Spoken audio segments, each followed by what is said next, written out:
America's Got Talent and the winner of Apprentice, the Celebrity Apprentice? I don't really, I was going to say to Gary, don't bring Piers Morgan in because I don't know who he is, but I have seen America's Got Talent. He's the British guy. He's like the Simon Cowell of that show. Right. And there was an article in the paper yesterday that convinced me I should have Piers Morgan on because they say that show is better than American Idol and that it really is the true competition and talent contest that America's been waiting for. Really? They gave it a great review. People love it. America's been waiting for a true talent contest? According to the New York Post. I didn't realize. Piers Morgan. I don't really know Piers' work, but he is like a Simon Cowell. And people but on him. Apprentice, he was a real dick, apparently. Yeah, People couldn't stand him. But he won. Yeah. Donald Trump could stand him. Never heard of him. Yeah, he's a British guy like Simon Cowell, and he gives his opinions. Oh. Yeah, where else do you get a name like Piers? You know what? This England country doesn't have a good track record with Brits who give opinions. Okay, I'm Piers Morgan, a judge on America's Got Talent, in question marks. Why am I here? Because it's a lifetime's ambition. I've spent the last 43 miserable years of my life waiting to go on the Howard Stern show. And I finally got the call. And I've met the Queen of England 4 times. I've met presidents. I've met Nelson Mandela. I've hung out with Tony Blair. This is it. This is the big one. I'm not nervous through fear. I'm just nervous through adrenaline, excitement. Biggest moment of my life. Hey, Piers. How you doing, man? Howard, how are you? Good to meet you. Good to see you. Pleasure. Hey, Piers. How are you? I heard you're He's opinionated. in better shape than I thought. Yeah, we heard you have a lot of opinions. A lot of opinions. Good to see I you. thought he was kind of a blubbery guy, but he's in good shape. I wasn't going to do this show, Howard, but people told me you're quite popular. I hadn't really heard of you, obviously. I did. Is it Howie Mandel, right? Howie Is it? No, Mandel, I wasn't that's sure, it. but... Well, Simon Cowell must have mentioned to you. He's done the show a couple He told of me, he times. warned me, he said, don't do it in a million years, for God's sake, he'll rinse you to hell. But I said, you know what? I like Simon Cowell. I actually got Does along. Simon not like doing this show? He loves doing this show. My God, when I told him I was doing it, he was furious. The great thing about Simon Cowell was I had in all 3 judges once on the show, and I did the bit that they were deathly afraid of. I brought in a singer to audition for them, and I said, just evaluate this guy as a kid for my audience. And they were like, oh, he's horrible. He's awful. He could never have a career in the business. What they didn't know was this was a guy who had just sold how many records? Oh, God. 10 million? Something like that. Yeah, He had a huge hit. He had a huge hit going, and they were like, oh, and Simon was like, we oh. That's him. That's him. Well, the best story, you'll like this. The guy who won America's Got Talent last year, which I know you don't watch, but it was this big ventriloquist guy called Terry Fator. So Simon says, oh, ventriloquist's not going to make me any money. God, forget it. Leaves him, right, to go off and fend for himself. Right. 2 weeks ago, he signed a $100 million deal at the Mirage in Vegas. Is that right? Biggest Vegas deal in 5 years. Yeah. Simon would not sign Simon him. doesn't get $1. It's one of the funniest stories of the year. $100 million. $100 million. Shows how much he knows. Why was the guy so good, the ventriloquist? Like, I love ventriloquism. Well, the twist he had was he does singing impressions himself, and then he does ventriloquism through the puppets. And 2 years ago, he brought them together and does singing impressions through the puppets. Right. So the puppets, like turtles, sing Dean Martin, but he's brilliant. And it's an amazing act, but Simon just never got this. To him, he wasn't a singer, he wasn't 19, it was never going to happen. He's a puppeteer. Fantastic, yeah. Yeah, and Simon could have signed him and actually participated in the $100 million deal. He could have had a big cut of that money. He would have been the manager, so to speak. Exactly. Yeah. Wow, no kidding. If he'd been a singer, Simon would be laughing all the way to the bank. But because how do you get a cool job like yours? I think your job is really terrific. That you could sit there every week. What were you doing before? Yeah. I was a tabloid newspaper editor for 11 years in England. Oh. Yeah, so I mean, you're a legitimate guy. You've been in the business, sort of. And, Yeah, I used to write crap about Simon, and he sort of admired my work, and eventually I got fired. I mean, you talk about the guy who's been fired from the baseball team. So you would write bad things about Simon. Of course. And so Simon sort of took you, co-opted you in a way, and brought you into his organization to shut you up. Yeah, his exact words were, I need somebody even more obnoxious than me to come and judge this show, America's Got Talent, and I can't think of anybody more vile than you. So do you want to start Monday? I said, where is he? He said, Hollywood. I said, get me out there. What are the kinds of things you would write about Simon Cowell? I mean, you found him to be grating and obnoxious? Yes. Yes. And you would write that. And now that he is your boss, in a sense... Now I've had a dramatic sea change of opinion. I think he's a handsome and powerful man. So everyone can be bought off. The worst thing about him is that we went to, you'll know this place, Stringfellows in London, right? It's like the Scores of London. Right. It's about a year ago. This sums up my relationship with Simon. So we go in, and all these girls gravitate to Simon, these lap dancers, like a sort of, like the ultimate babe magnet. Well, and he's I'm a rich sitting there, guy. Right, so I'm sitting there on my own. He's there, worth 150 million, blondes everywhere with pneumatic breasts. And I end up with one lap dancer comes to me who's Polish and wants to read me weird Eastern European poetry. And it just about summed it up. I look at Cowell, he's got 17 blondes crawling all over him. I get the Polish lap dancer who wants to read poetry. But now with the success of the show, you know, you certainly must be getting some. You divorced your wife recently, right? I did. Right. You got successful. Is that part of the success model? I think it was successful for her, she'd say, yeah. Yeah. Did you have to give up half of your money? More. Really? More than half. Did that How just much did break you your have? heart? Never get divorced in England, Howard. What are you worth that you had to give up half? More than half less than I used to be. So you're a millionaire, right? Pardon? Are you a millionaire? Dollars or pounds? Pounds. Yes. I was both. I was only playing with it. You know, the thing is, though, as the editor of a newspaper, you don't get paid a lot of money. So I imagine with this TV show, you must be getting paid something. Yeah, I used to get paid. You get paid pretty well as an editor, but it's nowhere near as much fun. I mean, God, the idea that I now roll around America just abusing people and get paid for it's fantastic. It is fantastic. So, and to be on the game show, you don't really have to sit there and find the talent or do all the work. You just sit there and judge, and then your day is over, right? Yeah, the only thing is you do need eventually, through all the train wrecks, to find something that is apparent talent. And I must say, the premiere last night was pretty good. I mean, we found 3 acts that I would say, you know, people talk about the success of it and why it's different to Idol. You don't get a show where you have the range of madness and then talent that we had last night. Someone said in the paper yesterday, the reason your show is better than American Idol is because you, first of all, don't have an age limit. That was the key. Yes. That anyone could enter. Any age, any talent. And they said any talent. Right. That's we the beauty part. That it's not just singers. We had a guy. A ventriloquist could not win American Idol at a certain age. He's not even getting. We had a guy. I think it was Chicago. Came out. He's a 7'2" giant called George. So we said, "Okay, what's your talent, George?" And he says, "Right, what I'm going to do, I'm going to drink milk through a large straw through my nose and wrap it around my body." Okay, and there's a twist. He said, "He's enormous, this bloke." And the twist was a load of explosives he'd secretly strapped around his stomach began firing off as he drank this milk through his nose. And at the end of it, there was just this sort of stunned silence. Right. And I thought then, I'm a perfect judge for this because I'm probably the only person in the world who could claim to be an expert at giants drinking milk through the nose while blowing themselves up. But can you judge that? I mean, can anybody? But what did you say about the guy? Did you say, well, I can't see this sustaining itself, or did you allow him in the competition? I used the only phrase I could, which was I've genuinely never seen anything like that before in my life. What does that mean? Does he get to go on and compete? Or well, I don't want to ruin the fun, but he was actually a very clever actor. He was the kind of guy you'd see at the back of a circus in one of those cages doing weird things. And that's interesting, a geek show. So the fact of the matter is that guy could go on and win, couldn't he? Yeah, you know why? Because he's entertaining. And he could do something like that every week. The thing I love about this show compared to the singing shows, you've got to be the best singer, right? The dance shows, you've got to be the best dancer. Our one, you've just got to be incredibly entertaining. Doesn't matter what you do. I don't care, but if you're boring, you're going. How did you go home? Is there an audience vote component to it? Oh, this is the best thing about it. Okay. The audience this year, we went to these big theatres around America, and there was it was like a Roman amphitheatre. Right. And they were able to chant, off, off, off. I mean, it was brutal out there. They say that's the other strong thing about the show, the chanting, and the audience is really amped up. It was electrifying. And it's electrifying bad for the bad ones and great for the good ones. And you get this emotional roller coaster goes on in the auditions, which is unlike any other show. I mean, it's a weird thing to be involved in. I will start watching it. Sharon Osbourne's on. I used to have Sharon on my show. Sharon loves you. I used to have Sharon on my show way before America even knew who she was. Right. She was very heavy at the time before she had her stomach stapled. And she used to come on and rip people a new a-hole constantly. Oh, she was a good fighter. She was a real good fighter. And I got to tell you something.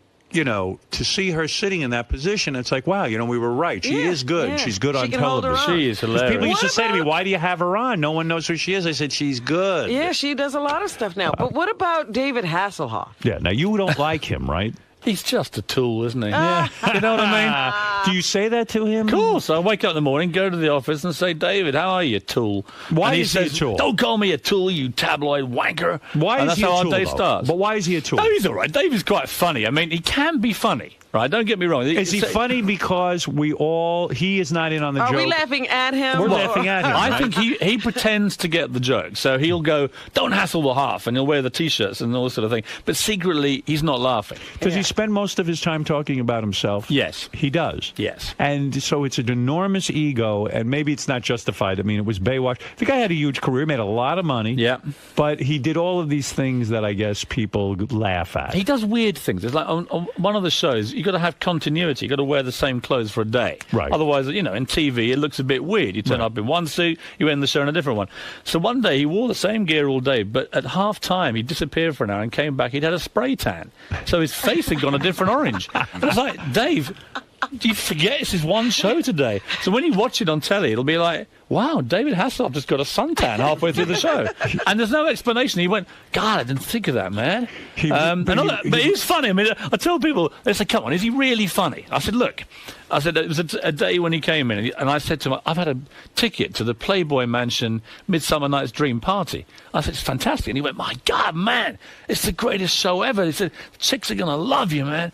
And I said, well, yeah, but unfortunately, my girlfriend's here, and I've got to take my girlfriend. And he went, what? Anyway, with that, another act came on, and I could see him pondering the enormity of this crime that I was committing. Right. And eventually, at the end of the act, he said, God, man, do you not know the golden rule of the Playboy Mansion? Yeah. You never take sand to the beach. Right. There you And go. that was funny, right? And I was like laughing, saying, that's a genuinely funny line. Well, you know what? I happen to agree with him. Yeah, he's right. What the hell are you doing bringing your girlfriend to the Playboy? Well, there was a moment about 2 o'clock in the morning in the grotto, and I totally agree with him. But anyway. I remember when I first heard that line 80 years ago. Is it that old? Yeah, it's very Original. old. So what is it Okay. like when now you're having success on American television, you're getting well known, you're no longer just a newspaper editor, you go home and you announce to your wife, look, honey, you're out the door. That's It was more a case of that happened 9 years ago. So. Oh, did it really? Oh, yeah, yeah. So this is before you were well known. Oh, yeah. Well, I was well known in Britain, but Right. as a nasty tabloid editor, so I've always been pretty well reviled around the world. There's no problem And do there. you have the hot girlfriend now? I mean, is she Very hot super- girlfriend. Where did you meet this broad? She's a journalist. Yes. Yeah, if you're going to dance with the devil, really, it's just easier. Newspaper or television? Newspapers. The TV ones, I mean, like, you look at these chicks on Fox News, one has better legs and body than the next. Well, I've told her she's my pre-fame girlfriend. Right. Apparently, you have to get one of these in Hollywood now. My agent said that you need a pre-fame girlfriend and a really hot one when you really make it. So I said she's got about 6 months, but if it all goes wrong, I'll probably go back crawling to her. So your new job, really what you're saying to me is it's not as simple as it looks. In other words, yes, you give your opinion, but you really do at the end of the day have to have an educated sort of opinion, and you've got to come up with the goods. You've got to think that's really right. understand what talent is. Well, I think you just have to understand. I mean, Simon Cowell is a populist genius. Right. He can watch any kind of... I do Britain's Got Talent with him. We're both judges. And his instinct for watching an act after 10 seconds and saying, is this going to work for the public is incredible. Right. When I judge it, I tend to do two things. One, you don't want to put just through all the acts that have just got great talent and leave it there. You've got to have entertaining people as well for the semi-finals. But ultimately, you've got to have a final where someone can win and America goes, wow, that was real talent. Right.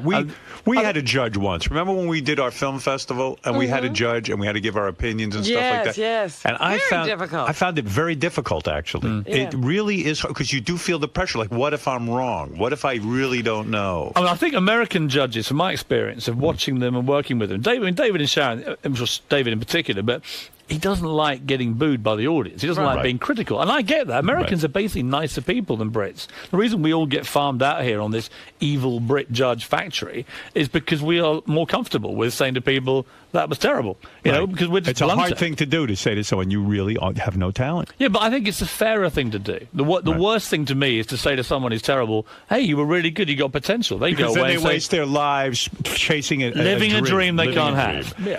Yeah. You did The Apprentice. I did. That was fun? It was a month on the streets of New York Why with did everyone a hate bunch of D-list wackos. It was great. Yeah, but why Loved did it. everyone hate you? People were threatening to quit the show because they couldn't stand to Well, be no, with the only you. ones who wanted to quit the show because of me were the New Yorkers, and I thought they were a disgrace to their city. Who is a New Yorker? Stephen Baldwin. I mean, he spent half the time lecturing me about God, and then the other half he'd be saying, God, man, when I was a Hellraiser, I had 10 hookers in Vegas. I was like, well, make your mind that way. Yeah, right. Which side of the fence are you going to dance, Steve? He wanted you to know he once had a life. Yeah, and then Vinny Pastore morphed into Don Don Corleone, and every 2 minutes he'd go, "You better watch your back next time you're in New York." And I said, eventually I said, "You are not Don Corleone, right? That's you're a character. Vinny Pastore, all right? You're a soprano by day, but by night you're just this So bloke." you're saying that Vinny Pastore now thinks he's a real soprano? Yes. And you're saying that Steven Baldwin's religion is... I think he had complex issues about which side of the fence he wanted to Do you think he's dance. really religious, or is this a shtick to get him some attention? I wouldn't question his integrity in would. the religion. Why don't we? You're right. I think it probably is. Yeah. I think it's a lot of why are horse you going shit. to be nice now? I think he wants to be. I think he wakes up on a Sunday morning, he turns on his telly, and he sees these guys going blah blah blah and making millions, and he thinks he wants a piece of the action. It's my honest view. You have said that being on The Apprentice, that Ivanka, the daughter, Donald's daughter, is so beautiful that you almost couldn't concentrate on being on the show. Couldn't. She was dazzling. Stunning. What a catch, huh? Oh my God! And single, someone told me, right? Yeah. Yes. I mean, that could be my next reality TV show. Did you put the moves on her at all? Tried everything, but she was batting me away firmly. Would you consider dating her? Is she too young for you? Ivanka? If she begged me, but she'd have to beg. How old a girl are we talking about? Is she 20-something, right? I think she's like mid-20s. How old a guy are you, man? I'm 43, but I look younger, right? So would you date a girl in her mid-20s? I have dated a girl in my mid-20s. You have no problem with that? Absolutely none at all. Right. So how low will you go? Will you go to 18 years old? 22. 22 is your cutoff. And Ivanka fits the bill. Absolutely. What a catch that is, She would be. I mean, good looking, money, the Donald whole at the deal. wedding. Smart.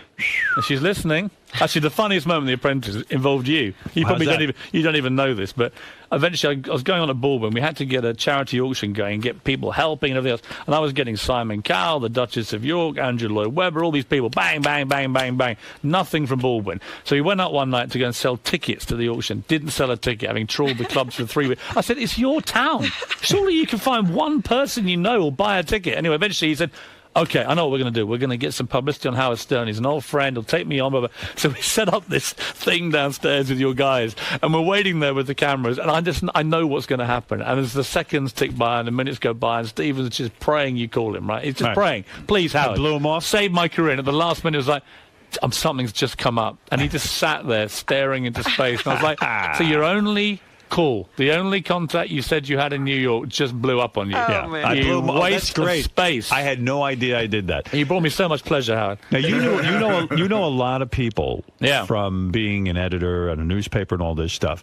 The story goes that you are the man responsible for introducing Paul McCartney to Heather Mills. Completely true. Do you feel bad about that? How did you know Heather Mills? I was editor of the Daily Mirror, one of the big tabloids in England, and we had an event called the Pride of Britain Awards in 1999. And it was like a sort of saluting of ordinary people with big stars, presenting them heroic awards and so on. And Heather Mills came and made a speech, and Paul McCartney hadn't appeared in public since Linda died about a year before.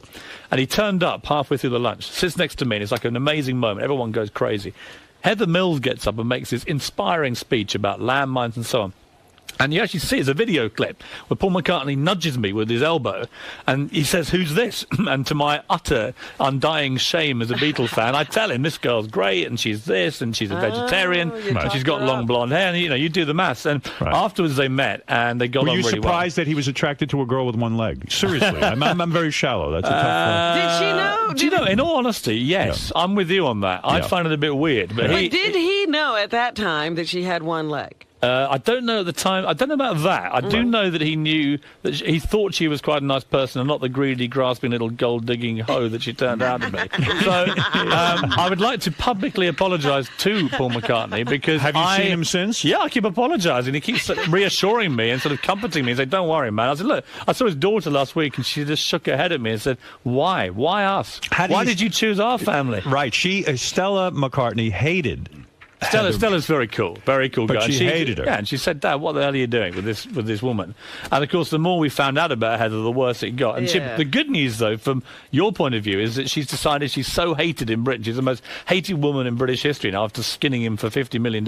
Right. She's coming to America where she says, quotes, "They love me over there." So congratulations, New York. You're getting Heather Mills. So you were duped in a sense. You were not a good judge of her. Do you know what? I was taken in like he was, and she was very, very good at that. She would make out she was this great charity fundraiser, and she was an honest woman. But in the end, how soon did you realize it was a big mistake? How long did it take you? I think it was when they got married. Even then, it seemed okay. But there was I was getting feedback from people who know Paul McCartney saying that she was getting very irritated that all the attention was going to Paul when they went out. Right. That's what I And heard. it was like, and eventually it was quite funny when the divorce papers came out and you saw just how she was trying to get like 500 million or something. It was ridiculous. Right. So I wrote this piece in my newspaper column in England, just tearing into this gold digger. And at the end of it, it published, and she rang me, and she went screaming, "What have you done?" I was a screaming banshee, and she said, "God!" And then eventually she stopped in mid-thing, because I said, "Well, I'm not putting up with you talking to me like this." I said, "You're just a greedy gold digger," and that's the end of it. And she said, "What?" And eventually she calmed down, and she said, I know what it is." And that Geordie voice of it. "I know what it is. You're a Paul fan, aren't you? Aren't you?" And I sort of paused and I said, "Well, Heather, you know what it's like?" So on the one hand, we got a guy who wrote yesterday, "Hey Jude" and the Beatles. On the other hand, we have you, a gold-digging little bimbo, trying to skim him for all the profits of Hey Jude. It's not a difficult one, is it, love? Right. What? Bang! Boom! And that was it. That was the end of it. End of a beautiful relationship. So was the divorce her plan all along, do you think? It would be very cynical to think, but let's just say she's got a bit of form for taking old men to the cleaners, Howard. And how did you become so friendly with Paul McCartney? I was just a big Beatles fan, and we used to do stuff with him on the Daily Mirror. And Daily Mirror is sort of working class Labour, left-wing paper in Britain, and it was very much his kind of roots from Liverpool. So and he liked the paper, and he became friendly with you. Yeah, and you can ring him up anytime. He's that much. Well, I wouldn't say that, but I mean, if I meet him, apart from apologising consistently, which I do, because he says to me, "Thanks, pal, you cost me $58 million." You know? Yeah, you're a very expensive friend. You should chip in a bit. What? Also, you mentioned that when you were a newspaper editor, you interviewed George Michael, the famous George Michael, and he confessed to you that he had sex with more than 500 men in the last 7 years. Is that right? It wasn't an interview. I went to a dinner party. I went to a dinner party, and I've been told you can be quite indiscreet. Anyway, this is about 3-4 years ago, and we sit there. There's about 8 of us, and bear in mind that I was there, and so was the editor of The Sun, who's another outrageous tabloid in Britain. You'd think he'd just show a little bit of discretion. Anyway, a few bottles of wine later, suddenly he just unburdens himself, and it's like he'd slept with 500 guys in the previous 7 years. What's his thing? He likes it in the behind, or he likes anal, or what is his thing? I think his thing is Hampstead Heath on a Friday night at midnight. Anything goes, Howard. So if you're in London, if you want to go to Hampstead Heath, you know what you're going to get. George Michael, very, very hot under the collar, right? But it was like that. He was being blackmailed by a male French hooker. He then began to name all the famous celebrities, some of whom were heterosexual to the public, who'd slept with his boyfriend. So by now we're like, what? Wow. He's telling this to you, who is a tabloid reporter. Yeah, and afterwards, of course, I obviously put it all in my book, and he was like, "How could you be so indiscreet?" I was like, "George, you invite 2 tabloid editors to your dinner party, you then tell us you slept with 500 guys. What do you think we're going to do? It's like putting a big lion into a cage and chucking it some raw meat, you know?" But people continually invite you to these dinner parties. They do. And yet you can be obnoxious at the dinner party. For example, you were invited to Madonna and Guy Ritchie's home, and you said to Guy Ritchie, "Hey, you used to be a bartender. Go get me a drink." Well, he was a bartender. He was my yes. bartender. I live in a place called Wandsworth in South London. And the Guy Ritchie I knew used to be the deputy. He wasn't even the head barman. He was the deputy head barman of a place called Joe's Brasserie. And I used to go in there and click my fingers, and this guy would run off and get me my beer. Next time I see him, unbelievably, he's standing next to Madonna. And I was like, what? So I go to a guy called Marco Pierre White. He's a famous chef, right? He's doing a show at the moment for NBC. And great guy. I saw him last night.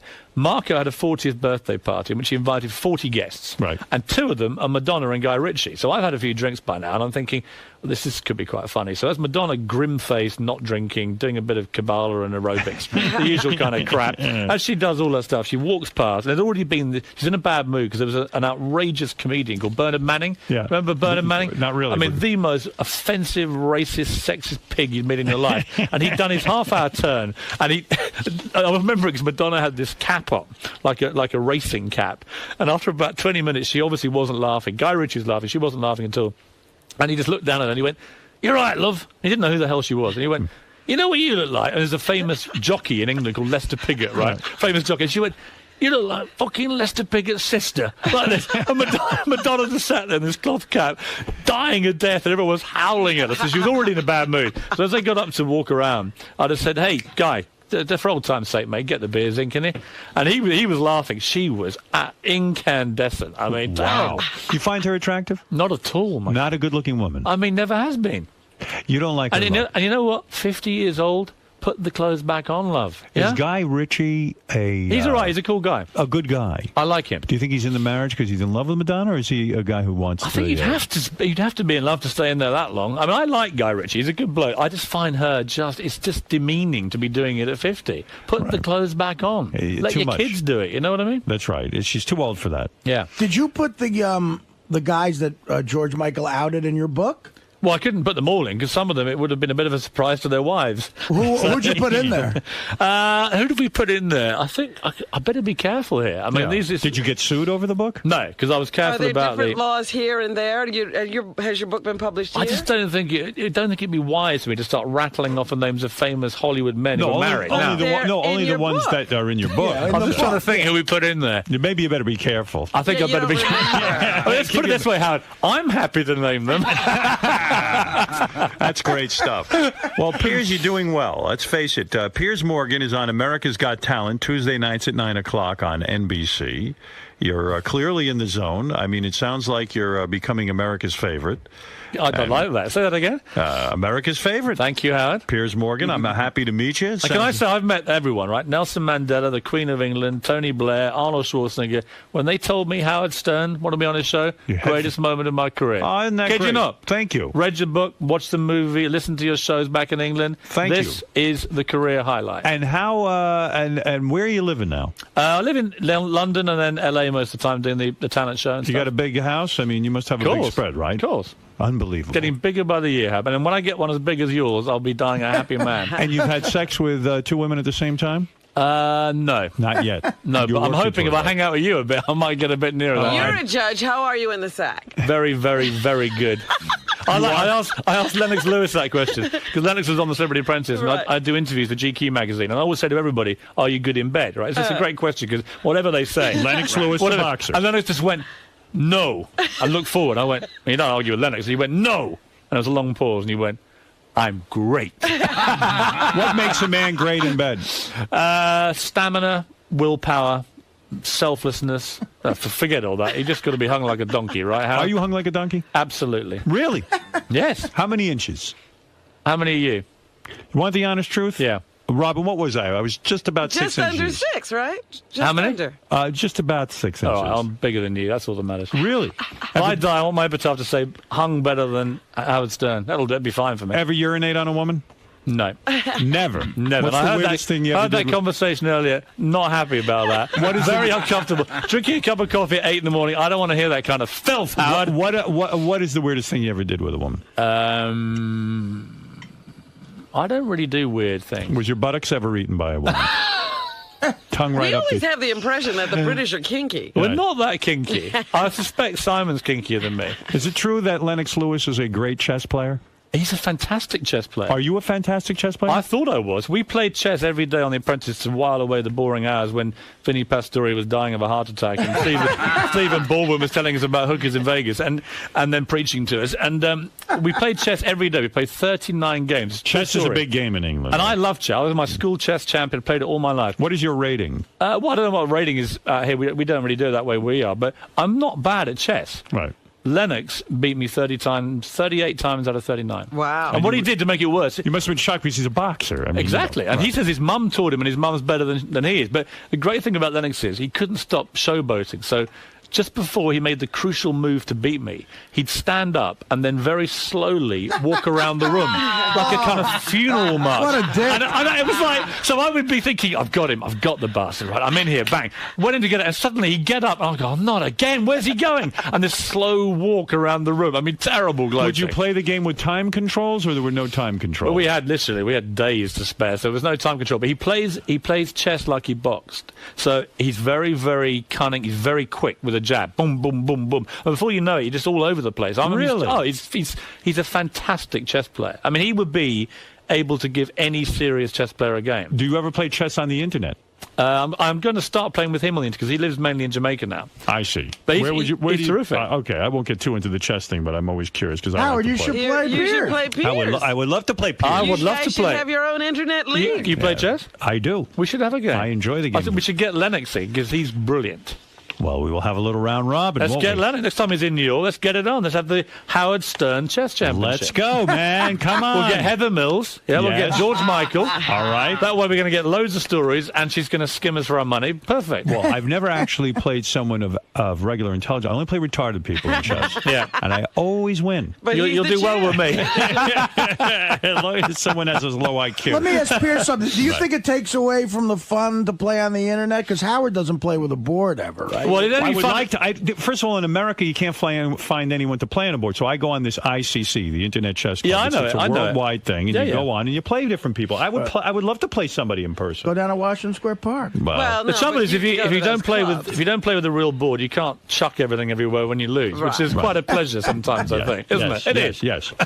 Do you get embarrassed when Lennox Lewis beats you 32 times? Oh my God, it was humiliating. But I Yeah. thought I may as well write about this. I wrote about being beaten by Lennox at chess, and it was like, it was funny. Some people were like, "Well, don't be so surprised. Not all boxers are thick." Lennox is one of the sharpest guys I've ever met, and that's why he, in the end, it's interesting.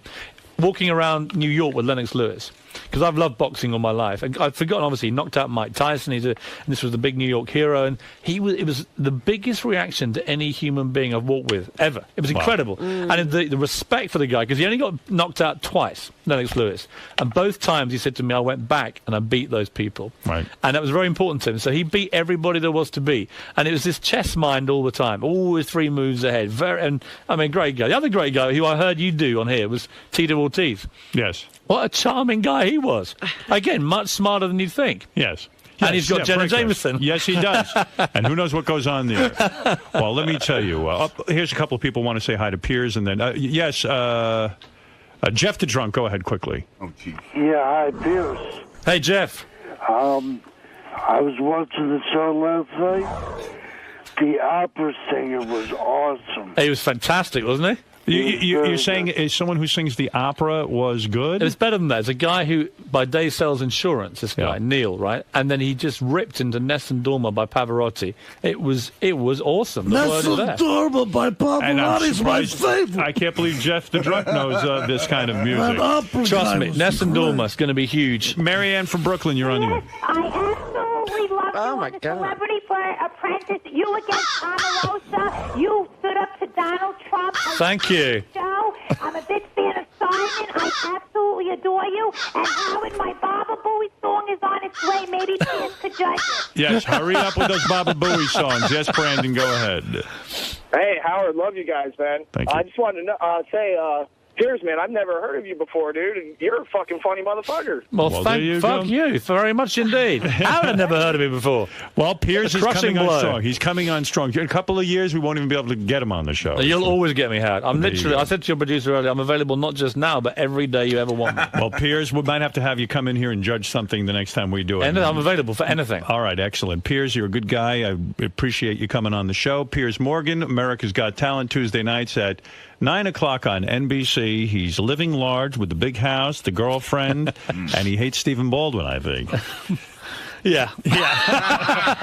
Sounds like he's got a license to print pussy, this guy. This is nice. It does, doesn't it? You're Yeah, right. it Yeah. sure does. Unfortunately, I love my girlfriend, so it may be a bit of a problem. Do you have any Playboy Playmates in your past? Well, Tiffany Fallon was on the show. She was lovely. But you unfortunately, well, she slightly ruined things by announcing on day one she's pregnant. But you didn't by a make love to her. multi-millionaire rock star. Oh, there you It killed go. everything. On every level, I was finished. All right, Piers, we'll take a break. Thanks for coming in, and Hey. good luck with the show. I hear it's doing great. It was America's- seriously a pleasure. Thank All right, you. Thanks, Piers. Piers, Survived, Howard. How was Survived, that, man? Fantastic. looks like you made a new fan and a chess partner. Well, I'm going to be playing chess with Howard and Lennox, and I feel like we've just bonded, lifetime relationship. So what did you like about doing Howard's show? We can say what the hell you like, can't you? It's fantastic. And he just goes with it. In fact, the more disgusting and depraved you get, the more he likes it. And that was brilliant. You know what? Howard's a legend. I mean, in my neck of the woods back in London, all we know about Howard is there's one DJ in the world worth going on, as Howard Stern. He's the number one. And I've done a lot of radio, a lot of TV in my life. Now I've done Howard Stern. I can die a happy man. All right, man, it was a great interview. Thanks for stopping by. What's up, man? Hi, gang. How you doing? Welcome to my show. Thanks for having me on. Jackie's here. Yeah, I saw Jack. Life's always great when you're Jackie. Jackie Martling? Yeah. Hey, Jackie, you want to come in? Or You're having too much fun out in the hall. Me and Jackie saw each other outside, said hi. I didn't see Jackie. The funniest thing I read about Jackie. Oh, there he is. Always got the There smile on he his is. Hey, Jack. Hello. Jackie, the joke man Martling. Everybody knows him and loves him. He's got a lot Hi, going boss. on. Hey, Jack. How's the show going? Oh, do we touch? Oh, don't touch me. No. Yeah, I forget what's on I your... was special. He forgot. No, you didn't. Did you? How do I turn this up, Gav? Right here? Oh, you didn't put it up? Some things never change. He's on fire for Carol Leifer. Hi, Benji. Well, he's old. He's going Yeah, deaf. Carol can still hear. Jackie can't. What? Jackie finally looks older to me. He does. He's gotten to be an old man. The complexion. What do you mean? Like the skin is old now. Yeah, he's old. But still Looking handsome. you over. He's still a good-looking guy. Well, But thank you. I was thinking, he said he was born in, I remember, Jackie always said he was born in February 48, so you're 61 now? I'm 56. and Jackie got new teeth. Well, you know what? He looks Not like since I've been here. I don't know. They're new. Something's new on you. Choppers. Give me. Big You look like choppers. choppers. Give me a smile. Wow. But he looks like he should belong to the Friars Club now. Do you want me to whip out pictures of all you guys from 15 years ago? You want to play? Yeah, you're damn right He you fits don't. right in. Hey, you're the guest. As a matter of fact, Nose, teeth, liposuction. Why don't you just turn yourself upside down and walk on your hands, for Christ's sake? by the And way, you, I don't know what size you're going to be when I walk in here. Robin lost a lot of weight. Sometimes there's three of her, you know. Yeah. But doesn't she look good now? Please. I'm still sorry I never went there. Not like I had a choice. By the way, Am I safe with Fred behind me? Yeah, you're good. Do you like me today? You're a good man. He looks great. Look at him. Yeah, well, he boxes. When did he get so gray? Yeah. Fred's all gray now. Oh, give me a break. That's Zac Efron sitting on the couch over there, right? Who's that? You wouldn't know. Artie looks good. We got to go back to Fabian. Do you dye your hair, Jackie, or are you? Of course. I'd be a little gray like Fred. Let me see. What hair does he have? No, he has some hair. No, he's got the Ben hair. Franklin thing Of going. course, I don't dye my hair. You don't dye your hair. No. He's got no hair to dye. I'm on natural. Is your hair gray? Turn around. I can't. There's no hair in the front There's anymore. a little gray on the No, on he's the still temples. blonde. Yeah. No, it's a little gray in the temples. Yeah. He's still blonde. Yeah, He's I'm still me. got that boyhood charm. Yep. The funniest thing I read, so I guess somebody pre-interviewed Jackie, and there's not a lot to get out of Jackie in a Right. pre-interview, but I told them everything they wanted to know. anyway, I was reading the notes on Jackie, Yeah. and it said, Jackie is very concerned about Artie and tried to call Artie a couple of times Really?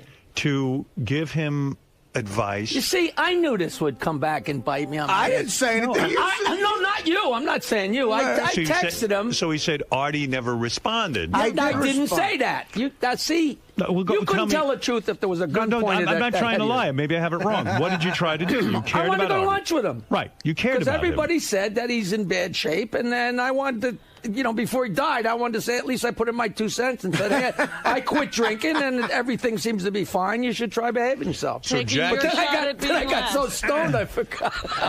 And by the way, yeah, that's another thing. He's still smoking pot. He smokes more weed than ever. Oh. And so he's So he quit just drinking. replaced Yeah, the booze. I'm this big, cure-all. Yeah, but he got sober, but then he started smoking more pot than ever. So you still No, get I didn't high. start smoking more, but I didn't stop. Right. How much pot do you smoke a No, week? not a lot. Oh, No. come on. Just like when I was on the show, if I had drank as much as you, I had 45,000 Heinekens last But you were night. an alcoholic. Why did you have to stop Yeah, drinking? why'd you stop drinking? If Because you- I was drinking too much. Right. So No, we but were I'm right. saying I didn't drink as much as, I mean, the you- legendary status of, But enough that your wife was buying books, How to Live with an Alcoholic. Which we found. He invites us over to dinner one night. And there's a in all book there, fairness- How to Live with an Alcoholic, Is and he it in thinks the we're not going to bathroom? say anything. That was a book. Yeah. Because we're trying to deal with my brother who eventually killed himself. So I didn't feel like I really had to explain why that book was in my house. But that's why it wasn't for me. I'm not Bill, and I'm not an alcoholic. And I I'm say not it an was AA. for you. Okay. That's You what never I went said. to AA, you just quit drinking. No, He I did. read the book backwards and wound up drinking more. No, he actually did. He quit on his own, Yeah. and he stopped drinking. When's Yeah, the last time you had a drink? Cinco de Mayo, 2001. Do you miss it? Every second. You do. No, not even a little. Honest to God, not even a little. And when people go and you're having dinner and everyone's having drinks, The what do you do? first, it's so funny because when you first quit, you're like, I can't go out to a bar because everybody's going to know I'm not drinking. They're going to go, get out of here, you imposter, And I said, then after like a month, I said to Burf, I said, Jesus, I'm not going to sit home. So I went out to the bar and got a Diet Coke and put a swizzle stick in it. And all of a sudden I realized not only does nobody cares, but nobody drank as much as me. You know, I thought everybody pounded them down. You know, somebody buys a drink and they walk around with it the whole night. Right. You know, nobody cares whether you drink it or not. Right. You know? So that's good, man. I'm proud of you for that. But anyway, I don't even think about it. So getting back to Jackie, so he was going to get a hold of Artie, and one of the things he was going to tell Artie was that on, Jackie's rap, it's very hard to stay in shape when you're on this schedule. And meanwhile, like Gary said to me, wait, stay in shape. You and Robin. How do you get all this information? Here's what it says. I'm going to tell you what I don't care what it says. I'm going to tell you what it says. Just because it's written down. Jackie is concerned for Artie's health. He tried several times to have lunch with Artie, but Artie never returned his calls. Jackie thinks it's hard to live a healthy lifestyle when you work for the show. So Jackie's plan was to get a hold of Artie and poison him like the old Jackie. Yeah. Like he used to poison everyone. You can't be healthy on this. Stuttering John. You were such a twisted bastard. I need you talking to Artie like a hole in the head. I mean, thank God Artie turned you down. Friday night, I'll be at the prime time in Sayreville. Come ask your questions, and I will explain to you everything that he's lying Thank God Artie Lang turned down your proposal. I wanted to go to lunch with the guy. Yeah, and you'll sit there and turn him off and go, That's not true. Man, when I did the show, you got to get off the show. You're a moron. You're a moron. Meanwhile, Gary even said, Robin and Howard are the two healthiest people I know. Fred also. Jackie was the only one who had a problem with it. Fred is in perfect shape. Yeah, Fred I'm never in good got shape. out of shape. I'm not saying... Robin's in great shape. Well, it's you. But you couldn't do the show. I'm not going to defend something that you're fantasizing. Then you're going to poison him. No, he has enough tough time. It had nothing to do with it. I wanted to go to lunch with him. You get a hold of everyone who works for me, and you poison them. You're out of your mind. I think more what Jackie would have been wanted to talk about was this show and the road is hard to. That is hard to. But don't listen to him. I know, but you'll go down a path. Don't go down in flames. Can I tell you what really happened? Two morons. And you'll go down in flames. Do not interrupt the show with the truth. Jackie wants to see you fail so he can get his old job. No, I don't think that's what he wants. That's exactly what he wants. Exactly what I want. Of course it is. Everybody knows it. Well, maybe that's true. Finally, you admit it. Do you think Jackie would kill Artie? If I said to Jackie privately, if I went to dinner with Jackie and I said, Jackie. If you did what? If I did this. If you went to dinner with me, right away the premise is off. I went to dinner with you. You went to dinner with me 10 years ago. I'm going to go again. I got 5 emails from you. I can't wait to go to dinner with you. You're so much fun. Can't wait to go to dinner with you. I would have invited you out to my house, but you know what? You're such a jealous fuck. I know how you are. You get crazy with me, so I can't hang around with you. You're a douchebag. You get so really nuts. Are better to have dinner with him in the city. Yeah, better we have dinner. What do you know? You've never had dinner with me. You look great. I don't mean to interrupt, but you look great. Thank you. He is such a jealous guy. I have to. I feel the breath on my back when he's near me. So I have to keep my distance from him. I love him, but and go to just a regular old restaurant. Oh, not a good one. Yeah, no. Look at you, rich you fuck. You're at a fucking restaurant. It's so fancy. Oh, go to Candle 79 where they don't have food. Listen. Rich Jew fuck. Listen to me, Jackie. You know I love you. You're so full of shit. If I took you to dinner... Nobody's a better liar than you. If I took you to dinner... No, you cocksucker. It's my turn to buy. Right, that's why I can't believe this cheap Jew fuck doesn't want to go to dinner with me. We'll be at McDonald's if he buys. Listen, Jackie, I don't want you to buy me dinner. I was even going to buy Artie lunch, and I haven't got a job. I know. How are you living? Well, you got your stand-up. You're doing things. I have my own show on Broadway, thank you. Yeah, I'm going to get to that one second. Let me finish this thought. I promise you. No, I promise you. Fred will be gray by the time you do my plug. I promise you I will get to it. It's so nice to be here. Can I say that? It's great to have you here. It's good to have you, yes. But, Jackie, if I took you aside and I said, listen. Kill Artie. No. If Artie's, having a hard time with heroin and this and that. He said when? No. He didn't say if. He said when Artie dies. No, listen to me. He looks great, man. He's doing great. But if I said to you. It's week by week. I saw him in the bathroom. Nothing to be proud about. If I said, Jackie, if something happens to Artie where he leaves the show or whatever, and please, I want you to come back and do the show with us again. We got another year left. Do the year, and you would kill him, right? Oh, sure. He's a dead man. That's why I don't miss booze, because I'm so busy mourning for being off the show. I don't have time to think about. Time to drink. Right. But if that happens, Jackie, could you please call me first? Because I will gladly give you the job. How would you kill Artie? Like, how would you do it? How would you kill him? You would take him out to dinner and then Yeah, what? what do you? I'd feed him to death till he exploded. It'd be like in The Godfather. You come out of the bathroom, 2 shots in the head apiece. Can I tell you something, Artie? Jackie's right. You happen to look good. I see this health regimen is working. You're looking like the old Artie. You're starting to glow a little. I feel better. He looks good. I saw him from the back. He's standing at the urinal. I said, God, that looks like Artie, but he looks too good. First of all, this place is And becoming... I really did want to go to lunch with him. We don't know each other that well. I wanted to shoot the shit. Back? But why? No, he did. He texted me call back. him back. Hey, don't listen to him. But Jackie, there's This rich Jew fuck. Jackie, there's 10 million drug addicts in the world that you could counsel. Why I'm not Artie? a Because what? He counselor. took your job, so to speak? Oh, you're a jerk. Is that what You it is? feel some kind of kinship because you're sitting in the same absolutely. chair? Kinship. Do you feel kinship with Artie? First of all, I didn't take his job. This job Right, it was of course. 5 months later. I'm got going the with job. Jackie's All right, logic. It's Yeah, Jackie's logic. Why not take a starving kid from Malawi out to lunch? I got too many of them in my house. Because I'm certainly not starving. Yeah, please. Tell me another. Seriously, why focus on Artie? Artie doesn't mean anything to you other than the fact that he sits in that chair. Why would you get started with Artie? I wanted to. Why? Why Artie? You have to stay away What from other him. addicts have you helped? Yeah, I mean, you will I'm not poison sure, him. you know- I know you don't mean you're a great guy, but you will poison You him. could take the nicest, fuck you. You will poison Artie, and then I'll have a mess already on my poisoned hands. him. Yeah, I already poisoned him. You poisoned him this morning.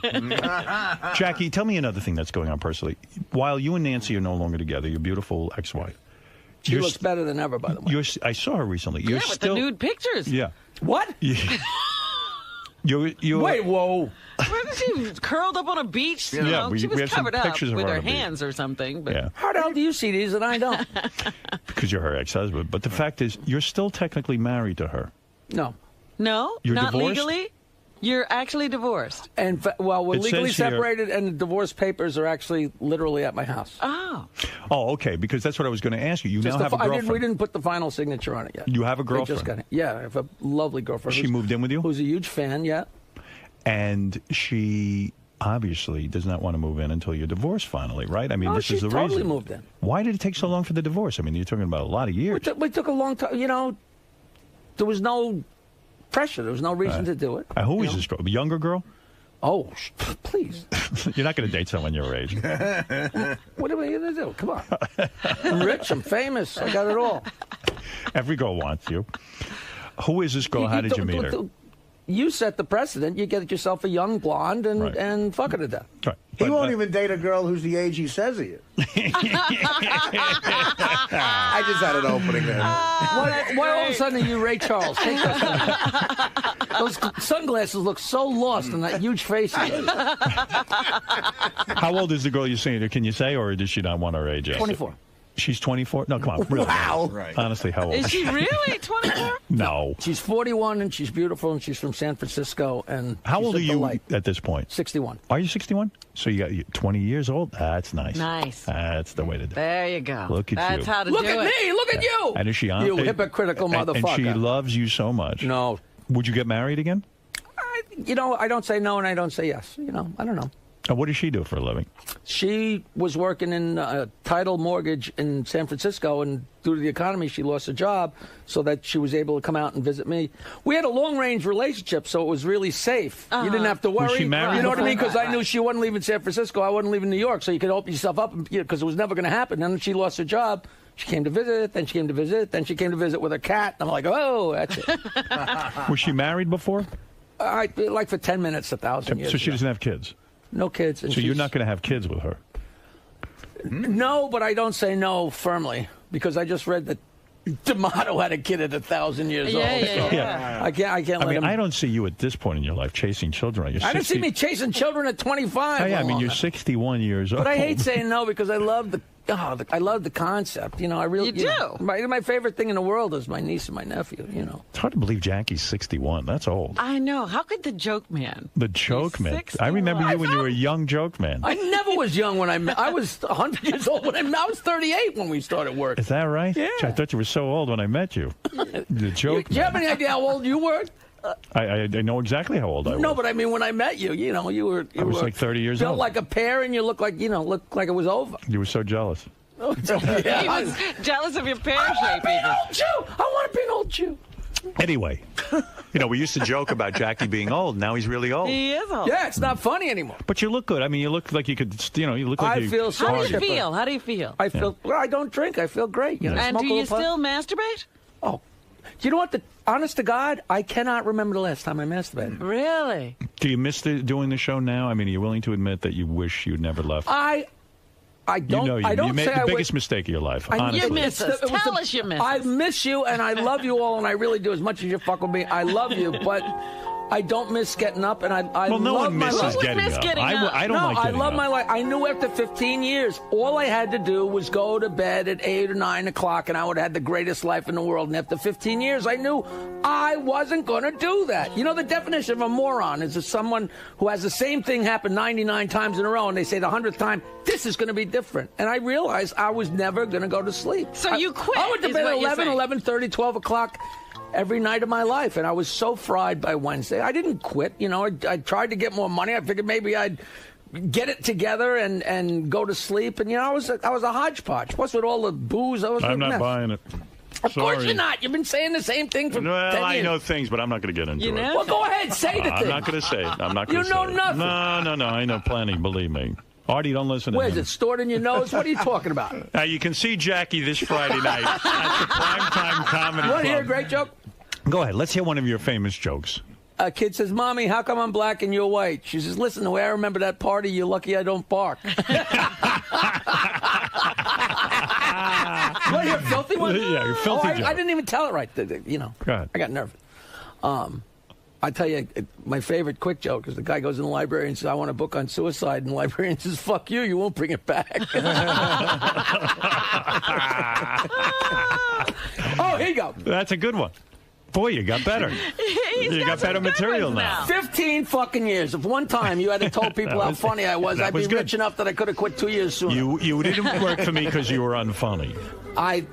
So that's the point. The truth of it is I loved every second there. Anytime I ever talk to anybody, I say, the first time I went in there, it was me and Howard and Robin and Fred. And the last day I worked there, it was me and Howard and Robin and Fred. And the last day I worked here was as much fun as the first day, and it was exciting every time. And I, honest to God, mean that. That's the truth. It had nothing to do, we had so much fucking fun. We did. But I was going to die. I really think I was going to die. You weren't dying, believe me. The show was going to kill him. The show was killing No, him. the show wasn't killing me. I was killing me. Yeah. I was killing me. He couldn't get And I know you're dying for me to say it was He the worst couldn't movie. leave himself. He left the show. He couldn't get his life together because of the hours. Right. All right, go ahead. He couldn't get it together until You know he what? left. That is the app. That is Everybody the entire else story. managed to not only stay strong and thin and healthy, but you couldn't do it. You hear that? Yeah, I know. I'm saying healthy. Right. Couldn't get it together until you left. That's the story you were going to tell Artie. That's a great story for Artie to hear. You're a jerk off. You're Tell me as the bad dirty as him. joke. Tell me the dirty joke. But what is this about Jackie on Broadway? And don't miss Jackie's show, Jokeland on Broadway, premiering June 10th at the, how do you say this? Iridium Jazz Club in Manhattan. Did you ever That's go not see Les Broadway. Paul? Yeah. Down there. What do you mean you're on Broadway? You're not in a Broadway theater. No, not Broadway theater. 51st and Broadway. But when you say you're on Broadway, that implies that you're at It's on Broadway. Oh, that's like saying you're playing a Blimpies. I'm playing the club where Les Paul plays. Yeah, but that's not Broadway. It's not shabby. No, when they say Broadway, that means you're in a theater like Okay, Jackie it's Jackie Mason. on 51st Street. Right. That's what it is. Jackie Mason was on Don't Broadway. mislead. Jackie Mason Jackie was Mason literally was in a theater. on Broadway. Oh, I thought you said. I thought you were saying Jackie Mason wasn't on Broadway. No, he was. But Artie, am I right? Jackie's going. I to think when you things say on Broadway. Broadway, you think the Brooks Atkinson or the Neil Simon. That's what I thought. So it's a little bit of a wink, wink goof. Oh, there you go. There you go. Oh, I thought you were serious. The next time I'm walking down the street, I'm going to Twitter that I'm on Broadway. Next time you walk down the street, somebody's going to twit at your Twitters.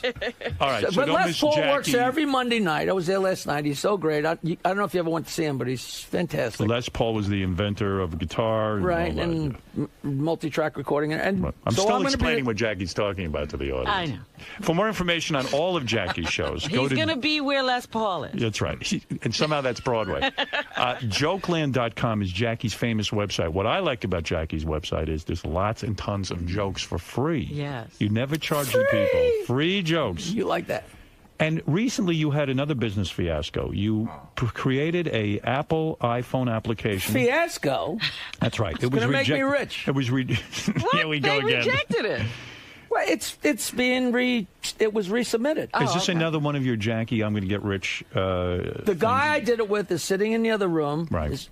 My friend Dave Kaz. He invented the Pocket God, which was number one for 6 weeks, and now I think it's number 2. It's the most popular application on the iPhone in the world. What is a Pocket God? What's a Pocket God? It's a little goofy game, an application on the iPhone. It's incredibly popular. He sold hundreds of thousands of them, and he's a great guy, and they're huge fans. And you're going to have a his wife Jackie is my girlfriend's best friend from San Francisco. That's the connection. And you're going to have a Jackie iPhone Jackie application. button, It was yeah. rejected because the jokes were too dirty. Oh. No, the jokes were totally clean. We don't know why it was rejected. They were just like goofy kids jokes. You can't have dirty stuff on there yet. Right. So they're just like, booger jokes and snot jokes. And my noises from the show. Like, So why would Fred's noises? Why would Apple reject the application? We don't know.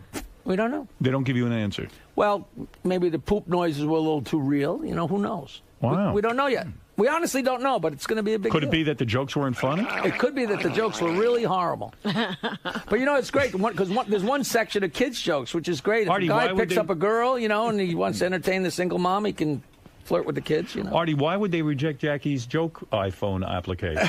They heard I was off the Stern Show. They said, fuck you, we don't Well, want in the you. old days, Jackie would blame me. That's what I'm Right, getting at. that's what I said. I'm still blaming you. When you couldn't get on a roast, you blame me. So guy has sex with his girlfriend, and they get done having sex, and she looks in the box of a dozen condoms. There's only 5 left. And she goes, where's the rest of the condoms? He goes, I masturbated into them.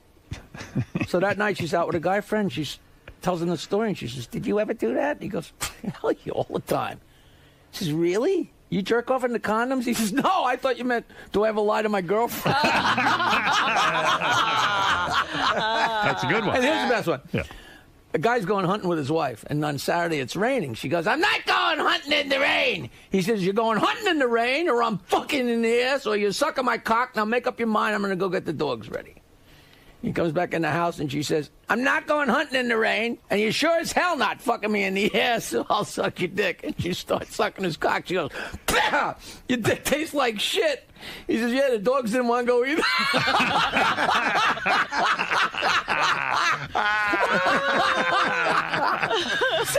Yeah, you're killing in this room. Wow. Let me tell you something.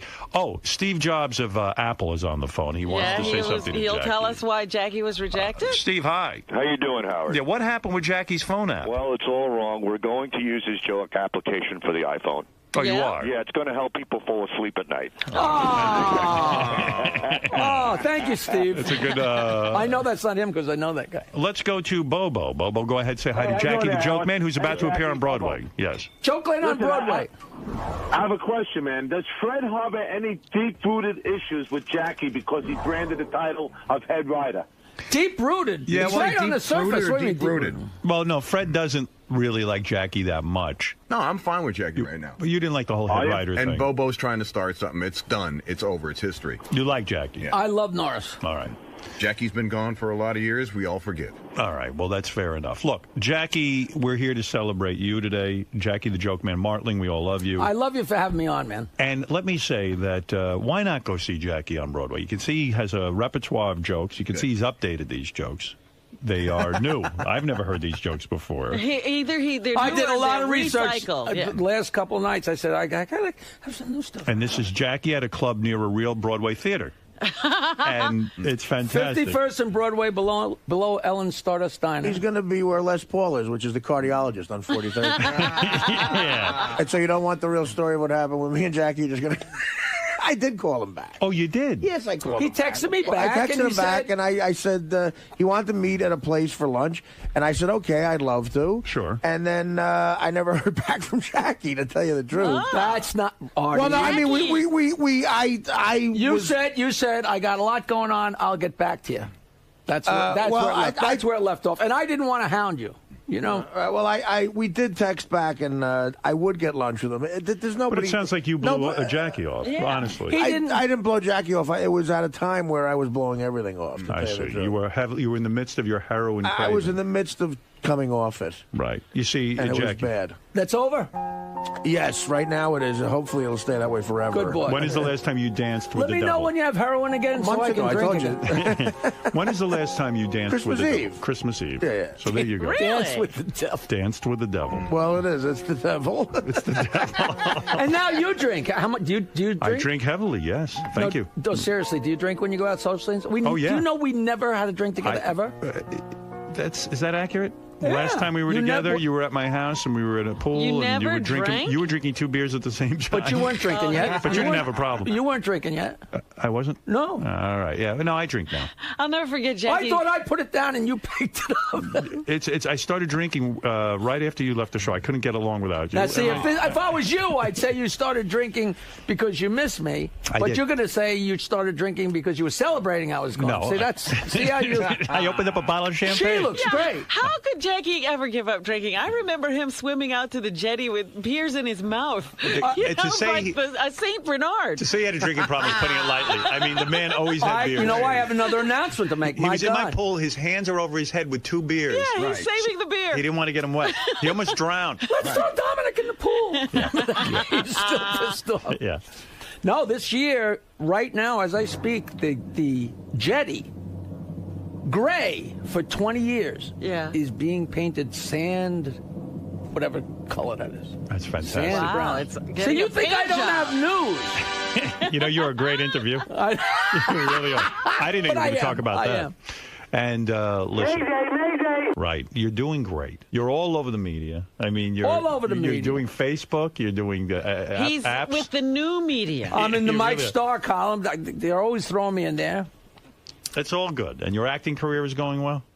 You know what? I said to Vicky last night, I said, hey, you know. Vicky's the girlfriend? Yeah, I said, Venus in Vegas is finally coming out on DVD. She said, I don't want to hear it anymore. Because 3 times the guy said, listen, definitely promote it. It's coming out. We have the trailer. It's coming out. I said, listen, don't pull. I'm like Venus Charlie in Brown Vegas? with the goddamn football, Lucy pulling away the football. That's a movie you're in, Venus in Vegas? Yeah, and now everybody in the movie is getting famous. Donald Faison and Molly Sims and Jamie Presley. There's all these people are in the about, movie.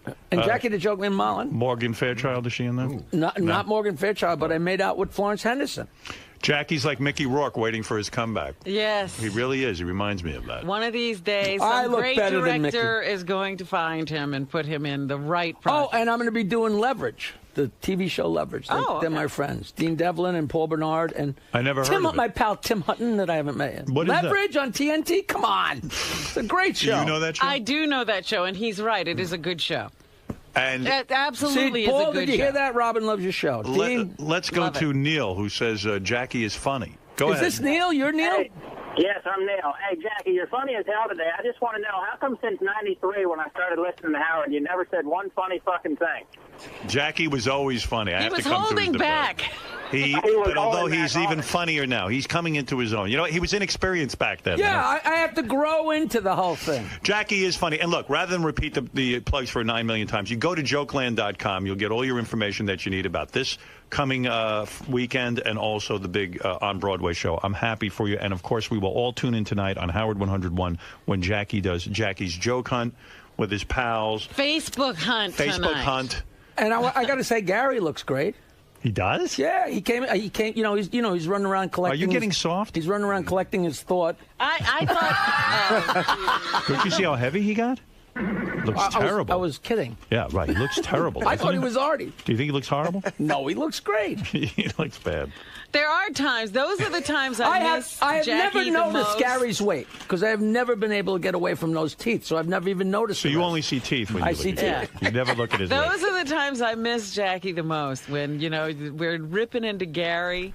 And Jackie's not there to pile on Seriously, and look make at it him. last You know what? longer. The absolute truth. I know that the interview is almost over, and Vicky gave me that line, collecting his thought. That's the only reason I went into the whole thing. Oh, so 'Cause I she's I like love your this other guy. wife. She's so fun. She's writing jokes now, too. She's not your manager, is she? What?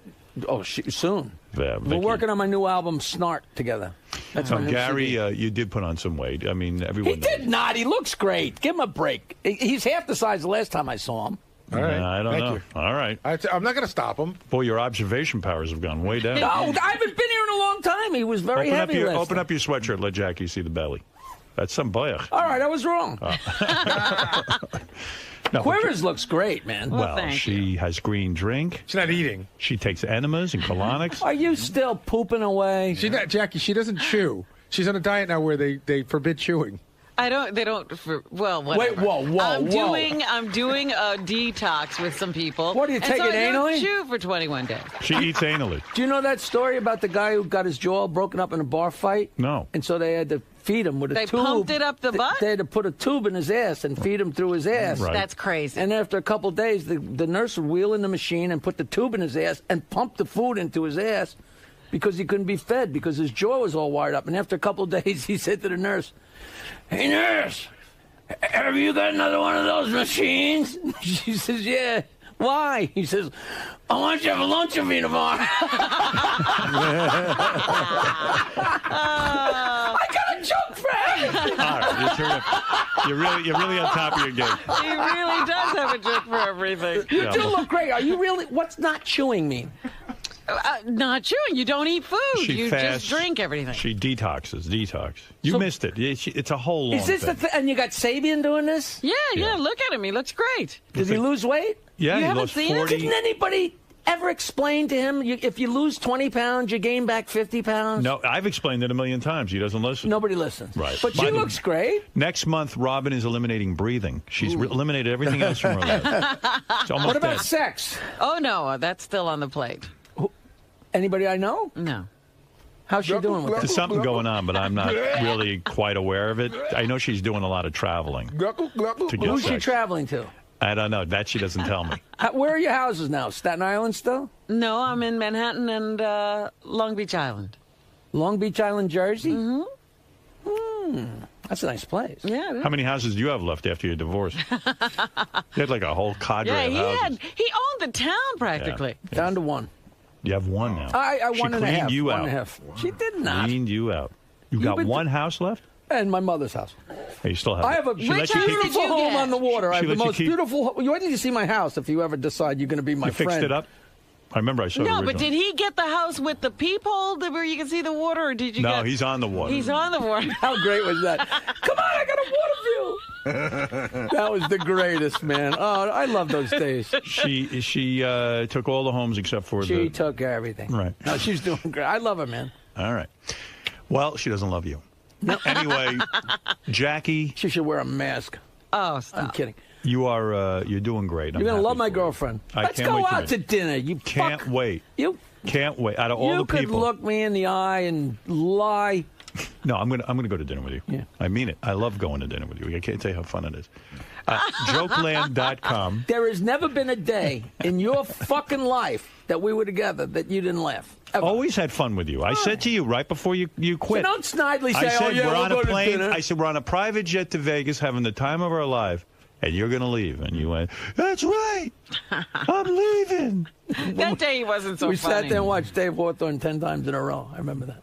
It's so great. I love emailing you that we're going to go to dinner, and then we never go. All right, Jokeland.com is the place to get all your Jackie information, and by all means, you got to go see Jokeland. Prime Time Comedy Club this Friday night. Yeah, please. and also it'll be very embarrassing to Jackie if he doesn't do well on Broadway. So go see him. Premiering We June must 10th. all go see Jackie on Broadway. Jokeland on Broadway. I was there last night at the Iridium. So much fun. Iridium Theater. All right, It's thanks, not a Jake. theater. Please. I want Trying to people help you out. disappointed. All right, we'll be back right after these Thank words. you, Hal. Jackie, how'd it go, dude? I don't know. I was pretty nervous. I don't remember anything. No, it's great fun. Great So- fun. It's always great fun to come in here. I love it here. Even though Howard busts your balls every time. Please. What are the chances that you guys are going to go out to dinner together? The truth? 80%. That's not bad. You didn't ask pro or con. Oh, No, of course not. It's my turn to buy. Is it you? And then also, you really have concern for Artie and his health, right? No. I hope he dies. Enough with this fucking interviews. Let me interview you. I'm not interested. All right, neither am I. I wanted to go to lunch with the guy. So shoot me. Hey, Art. Hey.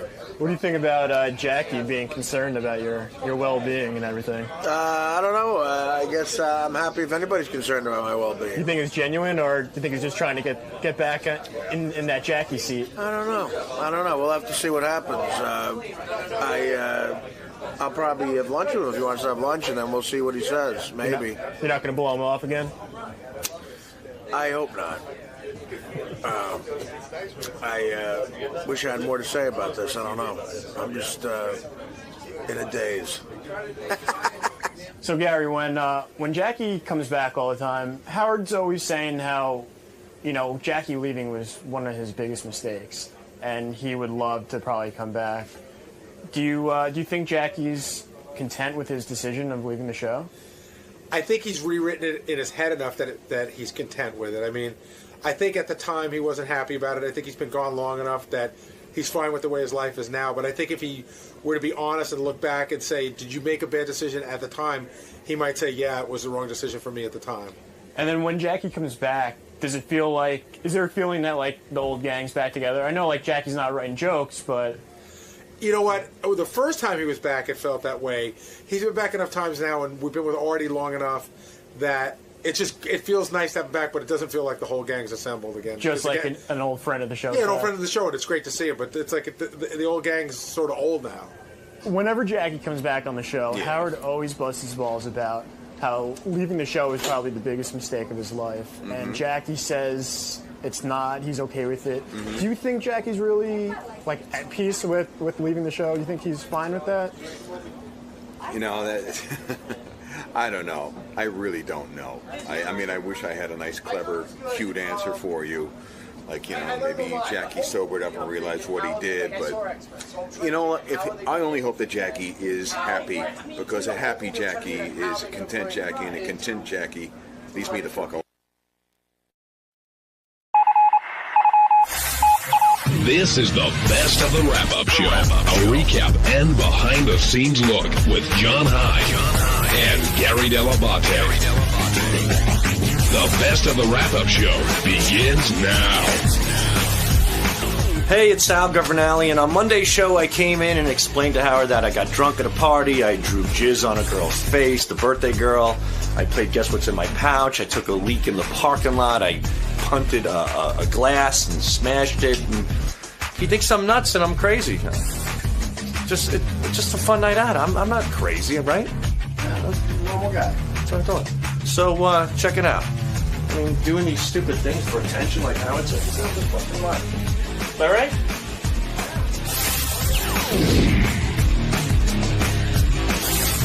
Sal has done it once again. Now, when he told you this story, I mean, and Sal, we're going to ask you about it, but Sal doesn't realize what went wrong for a little while. Part of him does, but in some ways, is he asking you to affirm what he did wrong or to point out what he did wrong? I think sometimes he comes to me on that count. Like, I know he comes to me because he knows he wants to talk about it on the air, and he's willing to talk about it on the air, so he comes to me. But I think also there's a level where Sal sees me as, in some odd way, the voice of reason, and he does sometimes bounce stuff off me. Like when you said to me today, you told me the whole story, and then you told me the story about your wife, giving you the brush off during sex, and you go, do you think that she was mad at me? I was like, how you could not see that is shocking to me. I'm a big believer in the outside perspective, really, because I've lost, after a while, years and years of people always saying to you, dude, are you getting this? I don't trust myself anymore. And you're one of the guys in my life that has that, dude, are you getting this? Right. Like, come on, wake up and smell the coffee. And that's why I have a tendency to come to you. But with this story, I have to tell you, I told Richard a little bit about it this morning. Like how I punted a glass in the parking lot and did a pee move with my cock where it looked like a garden hose. And Richard goes, you got to tell Gary. And I'm like, I don't know if I want to. And he's like, why? I go, because I know where it's going to go. I know that Howard is just, that it gets painful after a while. Right. When Howard said, I could tell for you, Howard said to you this morning, Sal, can I tell you a little bit about yourself? And you go, no, that's too painful. Yeah. I didn't even realize I said that because that really, it hurts to hear those things about yourself. Well, Howard did say that in some way you need to be the center of attention. I know. And that makes me cringe because it's douchey, you know what I mean? That's just a douchey thing. But you keep going back. I don't know that that's it, but that you keep going back there to that center of attention thing. But I try not to. I'm really working. You're trying to lay low at those parties. Like, What's that? You were trying to lay low. I mean, you know what? The thing is, I really was, but I was on a mission before I got there. I said, tonight's hard alcohol, and I haven't done that in a while. I'm not doing beer. I'm not eating hard alcohol, and I just wanted to get to a happy zone and just be loose. And I didn't know it was going to take me to fucking, oh my God, to the chambers of hell. What did you think was going to happen? I thought I just would get drunk and have a good time. I didn't know I'd get to a point where I'm insulting everybody at the party. Like you made that's the worst thing. And my wife goes, "Where does that stuff come from?" She goes, "That's buried deep down inside you." I go, "It really isn't. I'm not a hateful person." She goes, "No, you have a lot of issues because you go right to the things that people are thinking and you magnify them and make them so much worse. You make people feel like shit." And I'm like, that is the last thing I want to do. I tend to agree with your wife because the way I don't even know the people that you were talking about, but the way you were describing it, like you even said, I started roasting these people, and I don't even know why. It wasn't like they asked for a roast. And it does sound like some of this stuff isn't necessarily even funny. Right. It's just mean-spirited. They say that like alcohol is truth serum. I think that's bullshit. I think that some people use that as a crutch.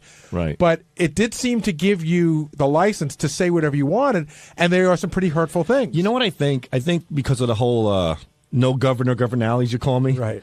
I've been doing so well with therapy as the no governor, with putting the cap on the governor, that I think subconsciously this drinking gave me. You have to let it out. You know how you have to let a dog run once in a while? You can't keep it in the apartment all day, and you finally let it go. Maybe I think I drank because it would allow me to take the governor. Just not have the governor. Well, it's an excuse. Yeah, maybe it was, but that wasn't my intention. I didn't want to go there and tell a girl that she looks like she has a dead poodle on her head, and she doesn't. She's a beautiful person. Well, can I just say the other thing that Sal came out of there and. Sometimes when Sal's trying to defend himself, he came out of the studio and he now starts stroking the TV camera. And sometimes when Sal's trying to either explain himself or defend himself, he'll pick an odd way to go, and then he just starts to roll.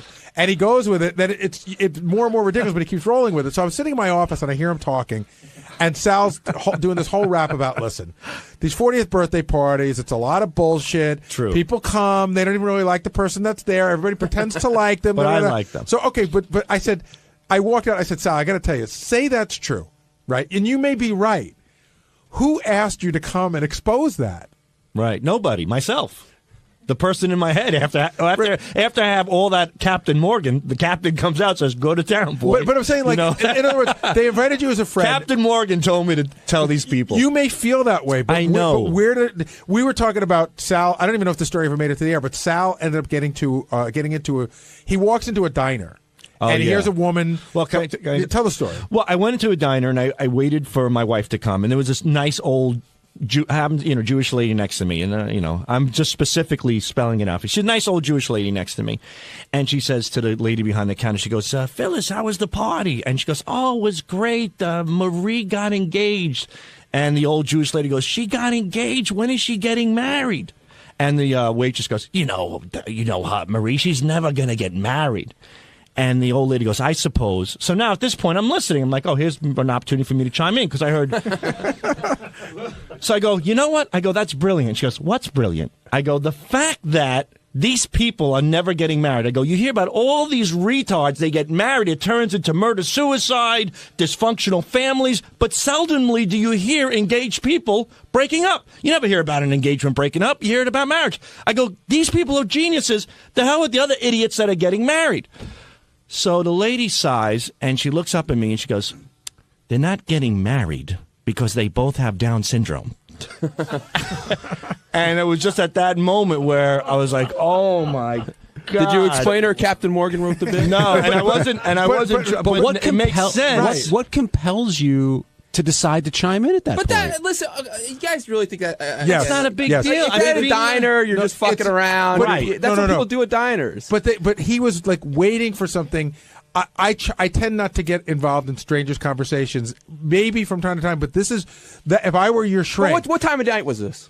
It was in the afternoon. It was on a Saturday afternoon. It was about 12:30, and I was waiting for my wife and my friends to come meet me at the diner. But Benji, there's an underlying thing with Sal that he always feels compelled. But I don't to chime in. I don't care to really talk. Him... I'm telling. I said it to my wife. She goes, "You're crazy." I go, "I really don't." When I go to these parties, I'm thinking I have nothing, there's nothing interesting happening here. And that's another thing I'm dealing with therapy. My therapist says that nothing interests you except for something that has to be so cockamamie and far-fetched. That's the only time your attention is caught. And I said, well, I guess it's true. He goes, you have to start listening to people and learning about them and getting involved in them and respecting their thoughts and their feelings. And I said, I know.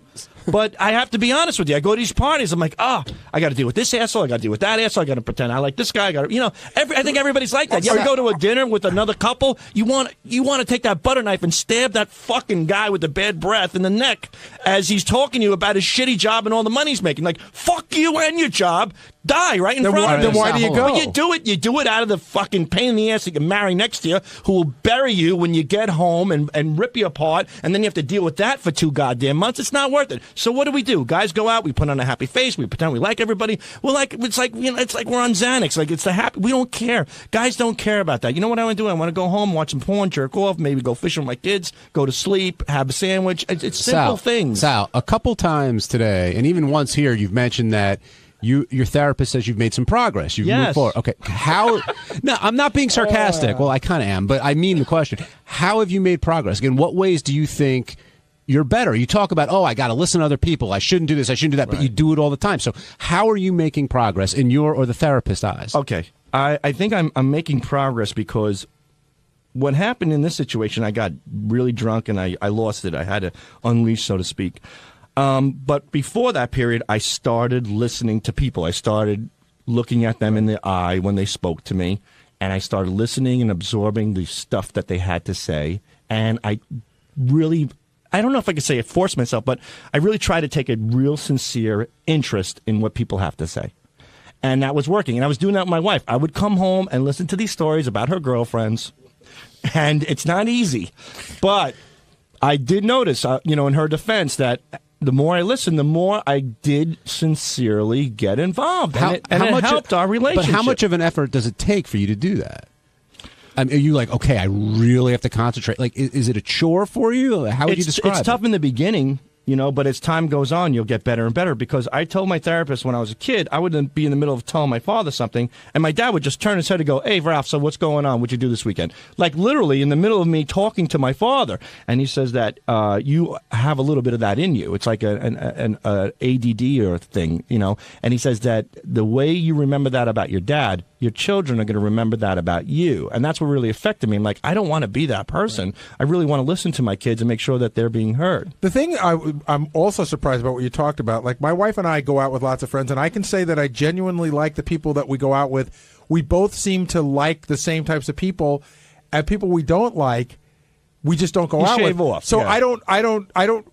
I can't remember the last time I went to dinner where I wanted to stab somebody in the neck with a butter knife. That hasn't happened to me recently, but there have been I think because I'm able to kind of like dodge those situations. But the people we hang out with now, like the Red Ox and Cliff and his wife and the Kaplans, the Jew for Jesus people, and your ex-friend Ian. Yeah. Well, I'm working on him. What was the anti-Semitic rant he was talking about? I was just saying how I look, they're all Jewish people there. So I was the Goya. I do it because they throw out the Goya word. When you're amongst the Jews, they love throwing out the Goya word. And let me tell you, I was saying how I really appreciate the Jews because they're a little bit more dignified in how they handle things. Did somebody actually call you that? Oh, yeah, of course. Well, what did they say? My two friends. They said you look like a pinto bean. No, like my friend Allison, she calls me the Goya, and then she gets mad when I say it back. She says, I'm saying it wrong. It's like Goyam or something. Yeah. Yes. She corrects me. She goes, it's not Goya, you're a bean, whatever. And she never said bean. She goes, it's Goyam, get it right, because she always throws that word around. And she's not racist or whatever, And I'm just sitting down, I go, hanging out with you Jewish people, I've learned a lot. I've learned that you're very, they're smart about how they handle things. I go, you do your drugs just like the minorities. You do your racist material just like the minorities. You have a lot of hate and a lot of this and a lot of that. I go, but you guys really know how to carry on a nice, smiley, happy face in the public eye. But when you get in your backyard, hey, you might not be drinking Ripple. You drink a little Manischewitz or something else, and you might not be smoking a joint out of a cigar. You're smoking it out of a fancy bong, and you might not be saying N-word jokes, but you're saying Schwarzer jokes. But you're doing it in a dignified way, contained in a situation where it's cool. And that's what I respect about the Jewish people, that they know how to carry themselves publicly and privately. A lot of respect for the Jews. Here's God my bless question. them. Why They're just like us. why did they need to know that from you? I don't know, because I was bored out of my mind, and I was sitting around them. It's a wacky theory. Because I was that drunk. no one solicited your views on the Jews. I know, but I was sitting around a bunch of them, and what else do I have in common with them? We're not going to talk about lasagna. Oh, because Jews don't know anything about lasagna. They don't like ovens. I mean, what can I tell you? I don't know. Hey, it's Gary Dell'Abate, Baba Booey. On Tuesday's wrap-up show, Mike Ganji came in because he got in trouble in the studio, and we talked to him about his relationship with Howard, and he was bummed out about it, and he's pretty convinced that Howard hates him. So we investigated that whole idea. Gary, has Ganji been beaten into submission at this point? Yeah, I really feel like when he walks in, even before, I think before today, there were times where Ganji goes, sometimes I get the feeling Howard doesn't like me. Yeah, I really do. We had that conversation not long ago. There are times, really, and I don't feel this often, but there are times that I feel like Howard honestly doesn't like me. Why? I don't know. Why? How could you be around for this long and have him not like you? Sometimes I feel like it goes back to like when I used to work at his house like 100 years ago, and like, I don't know. I feel like, when I wanted to graduate from working at his house, I felt like, he thought of that as like an insult that I wanted to leave. And I think ever since then, he's never liked me in some way. So I disagree with that. I know he likes you, but he does. Like, Ganji was working at ETV, television for like 8 years. And Howard would preface every conversation by saying, the guys, Robin Radzinski tells me Ganji's really good at what he does. I don't see it. Right. And so like he did something he interned for us for 2 or 3 years. He worked for Howard for like 2 years.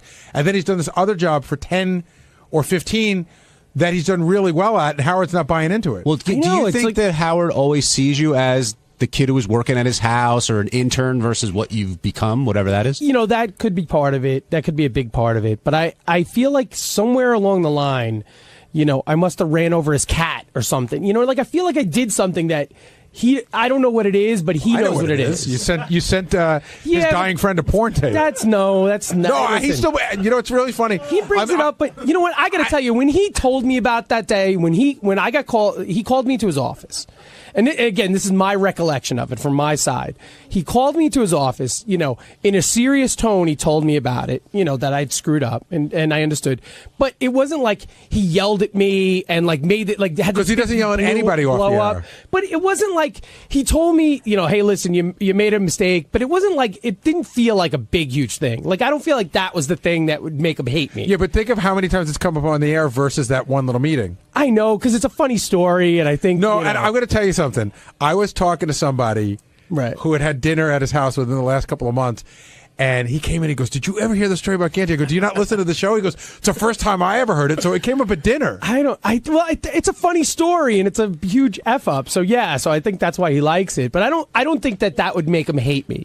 And I think in some weird way, there's something I don't know what it is. Then why would you be around after 20 years if you really truly felt that way about you? Because I'm not 100% sure. I just have this feeling. You know what I mean? Like I just every once in a while I get this like weird inkling, like on a day like today, where I feel honestly I did nothing wrong. You know what you did wrong? And today? I feel like I got in his cross. I mean, he saw me. Your visual presence set him off. That's exactly right. Ganji's visual presence just irritated Howard. Right. Gary, Howard, I was going to say, Howard's gone after you many, many times during the years of the show. Have you ever felt like he didn't like you? Yes, there was a period of time. Where I really felt like it was probably like a 6-month period. I remember it well. He was short with me during the commercial breaks. When I would come, see again, Artie and I have talked about this, but it's what you don't see and what you don't hear that could sometimes hurt the most. And you would go in the studio, and Howard would wave me off, or he would put up his hand if I started talking. Put up his hand, like it's almost like I don't want to hear from you right now. And whatever was going on, whether it was in my head or whether he was going through things in his life, and he was mad, and I was the focal point. I felt for a period of time that he had something against me. And it's very tough to deal with. Ralph Sorella, you care to weigh in on this? Actually, I do. Hey, now. And I have, let me make this clear, I have no personal information from being friends with Howard. It's never come up. But I feel exactly the way Ganji does. I feel like he's he's kind of, I don't know, had it in for him, or not like he's out to get him, and of course he wouldn't be fired, but there's some sort of dislike or something, some core kind of thing that he doesn't like about Ganji, and I always thought Ganji was like, and this is years and years ago. I mean, like Ganji always seemed to me like a hard worker, and really didn't get caught up in the whole. Especially when it was bad years ago. The show was like everybody was turning everybody in, and you couldn't like cough in the wrong direction without being fucking thrown to the wolves. And Ganji was never like that, and I always respected that. And I never got I don't know. I never got why. And I never used like the show for my own benefit. Yeah, like Ganji's always been a stand-up guy, and I don't know where that there's some sort of resentment towards Ganji, and I could be, but I get that vibe. So that's all I'm saying. Yeah, and I mean that's the thing. I get it too sometimes. Which is weird. There's people way ahead of Ganji who should be disliked. Yeah, I understand why Howard was annoyed that what happened this morning. No, but that's not. I'm talking about years and years, like Ganji said. Right, I feel like there's an underlying thing there. But was there like how long? Because when I started, I didn't feel that. I don't know. I felt like it's always been there in some weird way. I kind of think what Ganji was saying, like that, like that he was at the house and like, well, what is Ganji working at the TV thing, not taking him seriously, and Ganji worked hard over there and proved himself and never really proved himself to Howard. Maybe I don't know. I just there was something. I think there was something there between the house and aren't there only I can only think of two people that don't probably have that feeling that Howard dislikes them. Who are they? Way. I would say John Hein and Robin. I would think everyone else. You think Robin and I are the only people who feel that Howard likes them and is not thinking that he may not like them? Yeah, well, I feel that way. What about JD? I mean, I don't think JD feels that way. I don't feel that way. I think there's a lot of people who don't feel that way. No. I think what Benji's saying that we're the people. Aside from those two people, we've all gone through that at one time or another. Not Maybe like I don't feel that way, but I did go through that. I know Fred doesn't feel that way, but Fred has gone through that at times. But I think Ganji's been feeling this way for 15 years. But Ralph now. is the only one that clearly Howard likes. I mean, because he's his personal friend. So that's not. I'm saying clearly he chooses to spend time with you. I feel Howard hates me sometimes. Well, you just said you didn't feel that way. No, but sometimes I'm saying Ganji. I think Ganji's had this feeling for a long time now. Now, Ganji, since you have had this feeling for a very long time, you've known Howard 20 years. You work with. Would you ever feel comfortable enough to say, "Hey, look, maybe it's just me, but I really need to get this off my chest"? No, I again because I'm not gonna bother him. Whatever it is, what it is, and I'm not gonna, I could say one thing about what you said. I don't know if I did something at the house or ran over his cat or something like that. I mean, over the years, Howard and I have lots of conversations off the air, and never has he given me any indication in any way whenever we speak about you that he doesn't hold you in high regard. He always says, Ganji does hard work, or Ganji does a good job. I've never heard him give me even a hint of. Usually, after years and years and years, he might tell me, "Oh God, one time Ganji was at my house," but I've never heard anything like that. Right? No, I've heard that. Joe in Boston, you're on the wrap-up show. Hey, Ganji, I was going to say that maybe Howard sees you as an easy target, but now that I'm thinking about it, and now that there's comparisons to John Hein, and maybe Howard just doesn't like unprofessionalism, because that's what he rags on the most. Whenever you do something unprofessional, to my knowledge, John, since he joined the show, hasn't done anything or put himself out there that has come across as unprofessional, and maybe that's why he doesn't get the flack that you get. What do you think? And I can understand that if that was really the case. If my worst offense is that I post I'm going bike riding on Facebook, really, is that unprofessional? Then also the Miss Howard TV stuff. Yeah, but you know what? Again, there's people who are way more unprofessional. Yeah, I mean, and really, I'm not like overly, crazy. I mean, while it seems, you can bust my balls a little bit about being, hanging out with them, but I'm not like super unprofessional. Unprofessional would be fucking me, like, them, and that's never happened, or me like groping them, and me like doing something really inappropriate. Is it just maybe he just enjoys goofing on Ganji and knows it gets sort of a rise out of you? Well, and that could be, but I feel like sometimes when he does it, there's like a real hinge of anger. Maybe it stems back to when he used to make the interns have sex. Like he used to fool around with the interns pretty regularly. That could be where it stems. He didn't make that's called rape. Yeah, I didn't make anybody do anything. Well, you strongly suggested that they. No, I do. No. Do you think it comes from? I remember years ago, I used to goof on you, like how you grew up with like a rich family. Maybe. I mean, maybe that's what he. Maybe I don't know. He goes to that a lot. Yeah, and again, But not anymore. Not lately. Yeah. He hasn't gone to that lately. Now, Gary, you've gotten past this, obviously. Yeah. What can Ganji do? Well, Howard stopped breaking my balls in that respect, or at least I stopped feeling that way. Do you know what I mean? My feeling had less to do with the on-air stuff and more with the off-air stuff, or stuff the way, and then that just sort of stopped. And then I was like, listen, any relationship of any kind has peaks and valleys. So maybe I was irritating him, or maybe it was all in my mind, but it just went away. Is your situation where there are peaks and valleys, or do you feel like you've been in a valley for a long time? I feel like I've been in a valley for a long time. Yeah, exactly. So on Wednesday's wrap-up show, we talked about how I dyed Gary's beard. I came in with my doctor kit. I'm Dr. Dye Doctor, whatever you want to fucking call me. I think it came out really well. Everybody thinks it looks like shit. I don't really care. Gary should, make his own mind up. Check it out. John, you're my friend, right? Yeah. Tell me what you think. I think it looks like you were on stage in a play and you came off and somebody painted it on. It looks worse. Right. The gray I thought was fine, but this definitely. Do you think that it could have looked better if I didn't go full black? If I would have sprinkled it in? Hard to say. Probably. I mean, we're getting Ronnie down here. He's apparently the expert with his skull lunchbox beard dyeing. Okay, here's the other issue now that Howard and I were just talking about as soon as the microphones went off. He goes, it looks ridiculous, and I said I agree. And I'll probably shave it. And then there was a discussion: if I shave it, is there going to be anything on my chin underneath, any sort of dye stain? And I might have to wait a couple of days to shave it. If I shave it off, is there going to be black dye stain on my chin? Going to look like Groucho Marx? There could be. Again, we'll get Ronnie in here, and he can answer. I know, but I got to question. know because I can't shave it and then find out that my chin is stained. Would you shave just the beard and keep the mustache? No, I hate mustache. I hate the mustache. We know how you feel about the soul patch. I'm not even going to ask about that. I hate the mustache. So I would shave the whole thing. All right, now describe the process. What was going on when Ronnie seems to know what he's doing when it comes to this. No, he cracked open that lunchbox. He was all over it. He had the stuff and he was painting it, but I couldn't see what he was doing, and I was actually that break that we did it. That's the most important break of the day for me to talk to Howard about pitching guests. So I wasn't even paying attention to what Ronnie said. I was like, hey, do you want to have this one on? What about this? Charlie Murphy's coming in, So I'm doing that. I could just feel this cold thing brush on my chin. And Ronnie was applying it liberally. And then Ronnie timed it out 5 minutes. Reminded me when my mother used to set the egg timer when she dyed her hair in the bathroom. And then I went into the bathroom and I was shocked. And he goes, no, don't worry. That black, now you're going to shampoo it out. And after shampooing it out?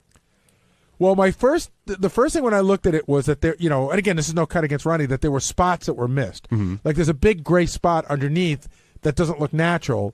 So I thought, okay, I could always go back and touch that up. But then I was looking at it, and I'm like, it's not really the right color. And then Ronnie told me, which is probably what he went through when we nailed him on the air and goofed on his. He's like, you got to play with it. It's adjustment. You see that happened. Let it grow back. Now maybe next time you don't put as much on. He gave me a comb. Apparently, when the dye is in, you have to run the comb through it. It helps it get in more naturally. So that skull lunchbox kit has a lot in it. It's not just the dye and there's attachments. Yeah, he's definitely been doing it enough to know how to do it, and he thought that he thinks it looks good, but I probably could get it to look more natural if. But again, the whole point of this thing was I want the best part about having this is it's half the time to shave. Did Ronnie on the air, he was talking about the different color choices he had. He did give it some serious thought. Again, he's going to come in. I know I keep saying that, but I'm sure he went and looked for the right mix and really tried to make it look good on you. We talked yesterday, and he said, do you want me to get black? And I said, no, and I've cracked this joke 1,000 times. Craig Gass dyed his hair once, and he used the blackest black there was. And for a long time, we would just say, him and Joey Ramone had the same color hair. I used to call it Craig Gass black was the color. So it's so shocking when you dye your hair black. So I said, I think it's dark brown.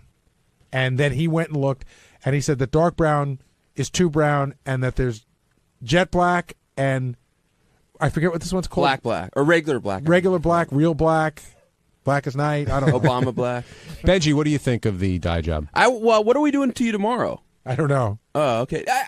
I was one of the people that thought Gary's goatee looked nice the way it was. I kind of everybody seems to agree now. Oh, it's too white. It's too white. Then everybody's like, yeah, we should bring the white back. But you can't bring the white Gary back. pointed out. I don't know if you said on there. In the photo, it does look a lot better. I just guess in person, it looks. You see more like it. You see it on the skin. Well, I'm going to go with how it looks to people rather than how it looks in a photograph. Now, do you think everyone's being honest with you about how it looks? I mean, Howard questioned Artie, do you like it or don't you like it? Do you think everybody's being straight with you? Yeah, because why would anybody be nice around here? That's a good point. You know, in other words, Howard has given everybody the perfect opportunity to say what they think. Like, Teddy, I saw you. What did you say when you saw it? Well, I liked it. I said it looks really natural because it didn't like just dye every hair jet black. But he didn't do any of your mustache whatsoever, right? He said right. Well, that's the problem because he should have just maybe touched a little.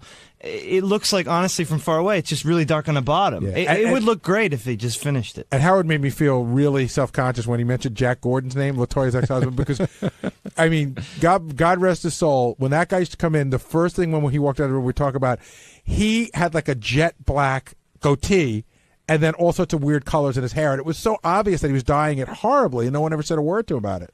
All right, let's take a couple calls. Bill in Rome, you're on the wrap-up show. Hey, now, guys. Hey, Bill. Gary, now I've got to bust your balls, but listen, how the fuck can you look at Ronnie with that calico, what do they call them cats?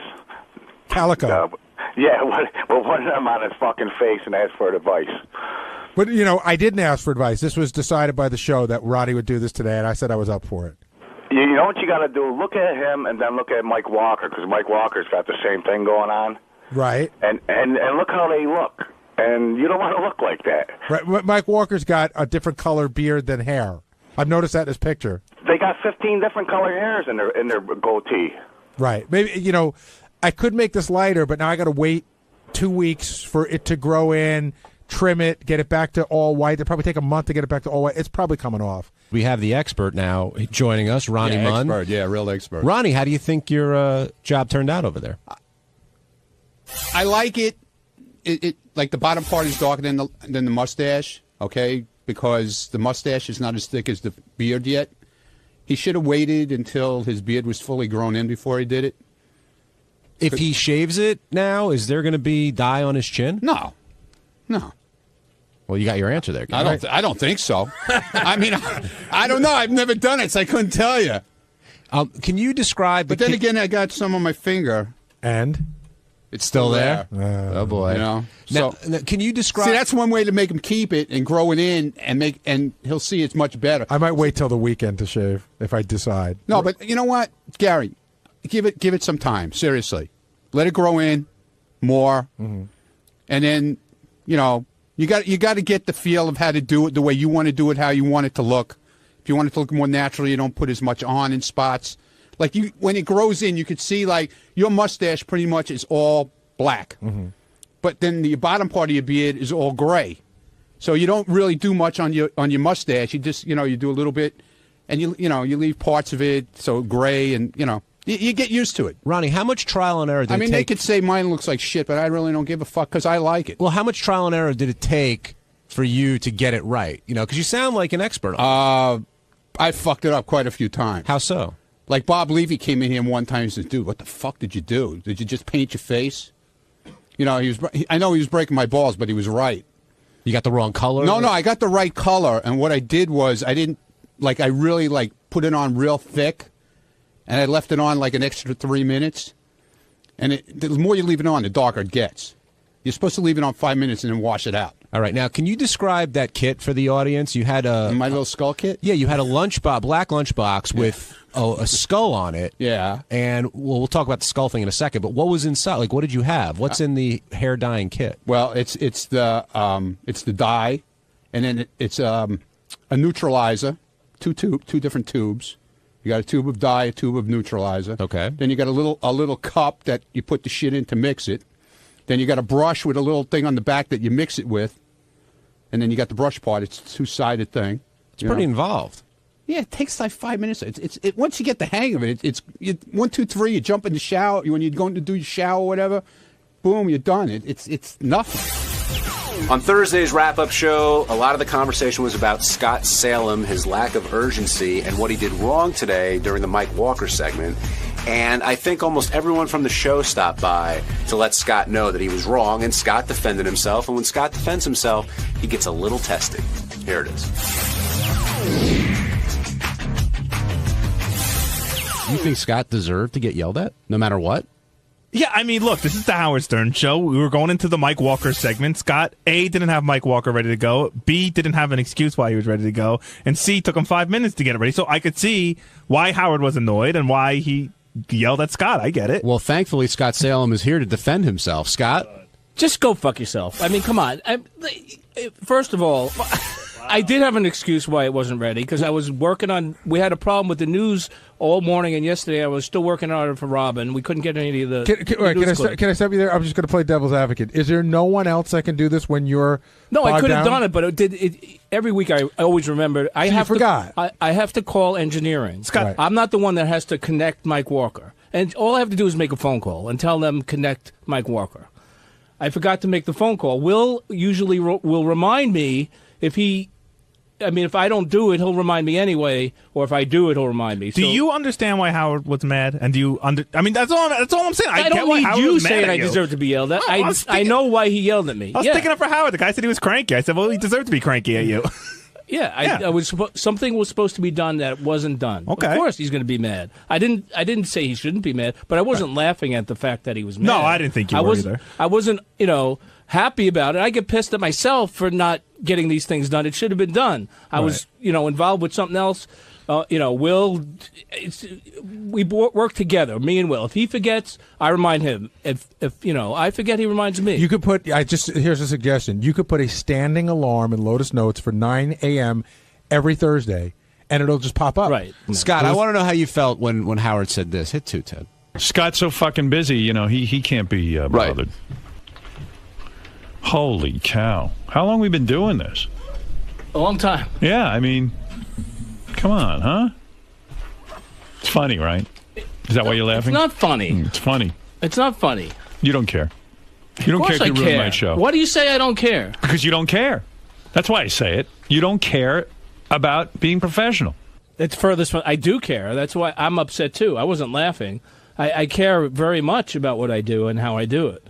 You weren't laughing? No. At that point? I had a smile on my face, but I wasn't laughing. I mean, it's not funny when I fuck things up. Is it more of a nervous It's funny laughter? to everybody else when I fuck things up. No, but it could be was it nervous laughter? Probably. Like you just have Howard staring at you? Probably nervous laughter. It wasn't laughing because I thought it was funny. Gary, how pissed does Howard get when something like this happens?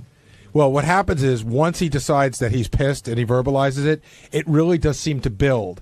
And it's got to sort of run its course, and it builds, and the more you try to slow it down, the more it builds. So Scott was sort of right to not fight back, admit guilt. But sometimes you sit there, like even with Ganji the other day, Howard was getting mad at him, and he goes, I know, you're right. I know. He must have said that 10 times, but it doesn't stop it. Right. You just have it's like an avalanche. It stops on its own, and you can't really control it. And also, Ganji was so disingenuous with the apology, too. Sometimes Howard tries purposely to push your button to just get you riled up, to get you to explode. And I know he's done it many times to me over the years. So this time I was wrong. I did something wrong. I'm not going to fight back and get mad. I'm wrong. Okay, you got the right to yell at me. Scott DePace, you really feel that Scott is unprofessional or doesn't take responsibility for his mistakes? No, I think there's he makes mistakes with us every once in a while. He's got one of his jobs is to set Howard's board up for us so that we can get the right type of audio feeds that we need. The other day he messed it up, and when I went to him to say, "Hey Scott, you messed that up," he was just really like a blank wall, like he didn't care. He was like, "Oh, I'll fix it later." And I just was like, listen, we've talked about this in our office before, and unfortunately for the setup here, it's not nearly as much fun as it was at K-Rock, because at K-Rock, Scott was all the way down the hall, and when Howard would scream and yell, and we would all marvel at the lack of urgency in Scott's step. Like, you've seen me, like, I've almost knocked people over running into this. Howard goes, I need this. We've all almost knocked people over, and Scott moves at his own pace, man. Nobody's making him go any faster. And it is the most frustrating thing, too, to when you feel a sense of urgency that you don't feel is being shared by him. Because, like, again, like I'll run in and I'll be like, you know, Howard needs blah, blah, blah up on Gary's page now. And he just stares at you. He interprets it. Hold on. He processes it. And then he sighs and he goes, all right. Let me explain. Hold on. Let the gentleman defend himself. It was already past the time that it could have been corrected. So I said I couldn't run in during the middle of the show. You know, unless it's an emergency. Yeah, I'm not talking about this particular incident But today. I'm just talking about explaining it to a him. general overall It was attitude. like, okay, I know what's wrong. Exactly. I can't do it. Okay is not what I want to hear. I want to hear first. I want to hear I'm sorry. That's what I'd like to hear. Yourself. I'm sorry. Don't fuck yourself. Truthfully, I'm I sorry. want to hear that you care. I'm not going to apologize to you. You said okay. Okay doesn't do anything. Well, what was Yes, the problem? it does. Tell me what the problem was. He made our job a lot harder in the editing process. Not necessarily mine, because Not yours at all. But okay, but what was it? Basically, we had music ended up being part of our audio mix that we don't want to be part of audio mix for rights reasons. So that was an accident on Scott's. It was an accident on Scott Scott's. Salem's That's part. happened a number of times. Recently, Well, it happens a lot better. It happens, yeah, but it happens because we have to do certain things for our board where it'll screw you up, but we need to do it. And purposely, we need to do it, so it'll screw you up. And we know when those purposely. times happen. And this was a particular time where we had... No, you just forgot to check the board that morning. No, I did check the board, and I explained to you that we had everything That's what you told me. on Monday morning, everything was in disarray because the power was off all weekend. So in the process of checking all the equipment, I didn't check it 3 times to make sure that I... Really? So you checked it twice and it was okay? When it I wasn't? did because I went back. I had to go. No, I had to go back and double because we had things that weren't working, and I had to give myself all of those buttons that I had to push to check everything out. So I think if I'm listening to this, I think what Scott DePace is saying is the answer is, hey, it was a crazy day. A lot of shit went down. Yeah. I'm sorry I missed it. But I understand your explanation. I That said it was, that. I said that to him. That- I said you okay. I said exactly, I didn't- okay. I said okay. I'll take care of it. I was, we had a shitload of stuff going on this morning, and I missed it. So You said it was more like, okay, I checked it this morning. I guess I missed it. And you walked on. That was sounds... That sounds like what do you want me to do? It was already done. Just say, hey, it really You makes want me to get down on my fucking knees and suck your cock? I mean, come on. You want a golf ball or a tease? Maybe I give you and make up for it. comedy Come by on, Scott. get the fuck out of here. I mean, you really made Okay, a lot you of told people's me. jobs hard, and I wanted it's to not feel that a hard. little You have other sense of- feeds that you have other direct They need feeds to that- rebuild every goddamn All right, audio yeah, feed to okay. make it right. So it takes 10 I wanted to fucking hear a minutes little more. bit more of a I'm sorry. Holy shit. I'm totally on the Pace's side on this one. It's like what? All right, How do you check something? I'm sorry, Jeff, but how do you check something The twice? last time I checked it,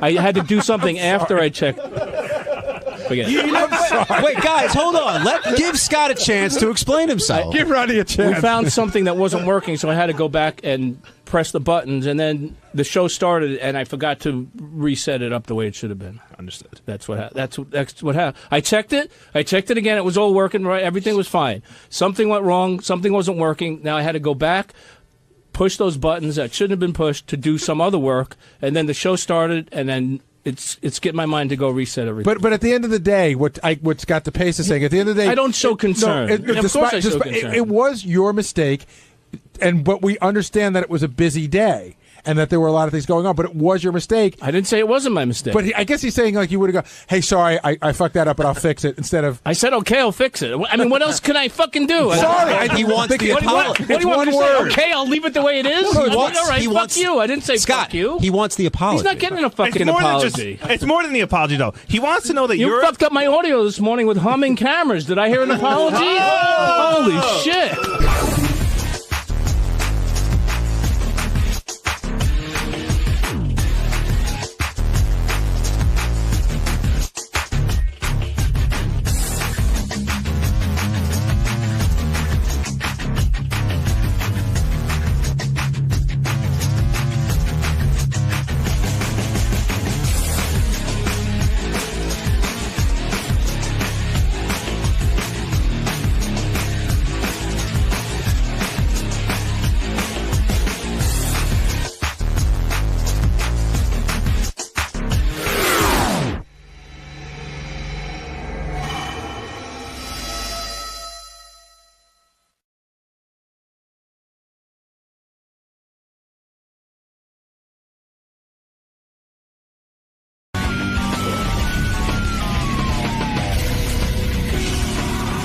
I was driving in my car listening to the wrap-up show, and there was a lot of things said that I want to dispute. I want to address. Well, you know what's irritating me? This boys' night out. Yeah, me too. I'm not doing it. Oh, really? Yeah. Why? What, they got into that You yesterday? think it's irritating you?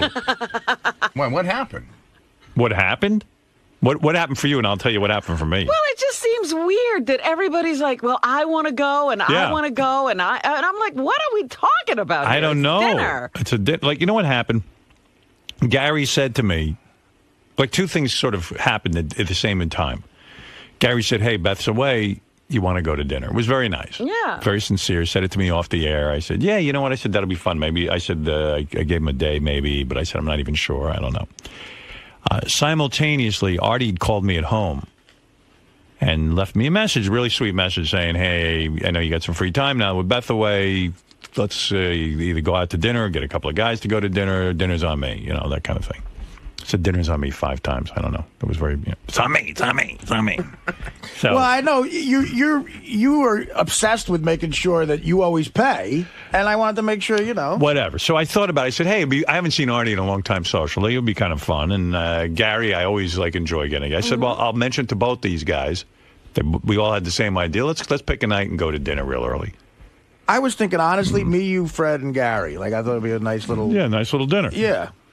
No Benji? Well, yeah, that's the problem. Well, here's what's happening. If you listen to the wrap-up show, then it's like, Benji. Well, Benji's like, wait, no, I wasn't. I'm insulted. Wait, no, I know you never say that, but it's, all of a sudden we go, well. So Gary gets on the wrap-up show with that John Hine. Another troublemaker. Yeah, and they're trying to figure out, who should, and I didn't realize, Jason feels he should be at the dinner. Jason feels slighted. He's been waiting for an invite for 8 years or something. Well, he's in girls' night out. Yeah, and there's a weird thing that goes on, too. Like, Jason goes, Jason and Will are one person, like Sal and Richard are one person. They make They one come person. in a package. They come in a package. Jason and Will come in a package for some reason. I It don't should know be like why. the man with 2 heads. Chop off one of their heads and put it on the other guy's body. Then you So solve the Gary was problem. analyzing the levels, and Jason and Will are definitely in the same level because it's like they're one person. You go, and then Jason even said, well, if he's going to only invite one of us, invite me. Forget Will. Right. But meanwhile, you don't invite Jason if you don't invite Will. Right. And then it's the same with Sal and Richard.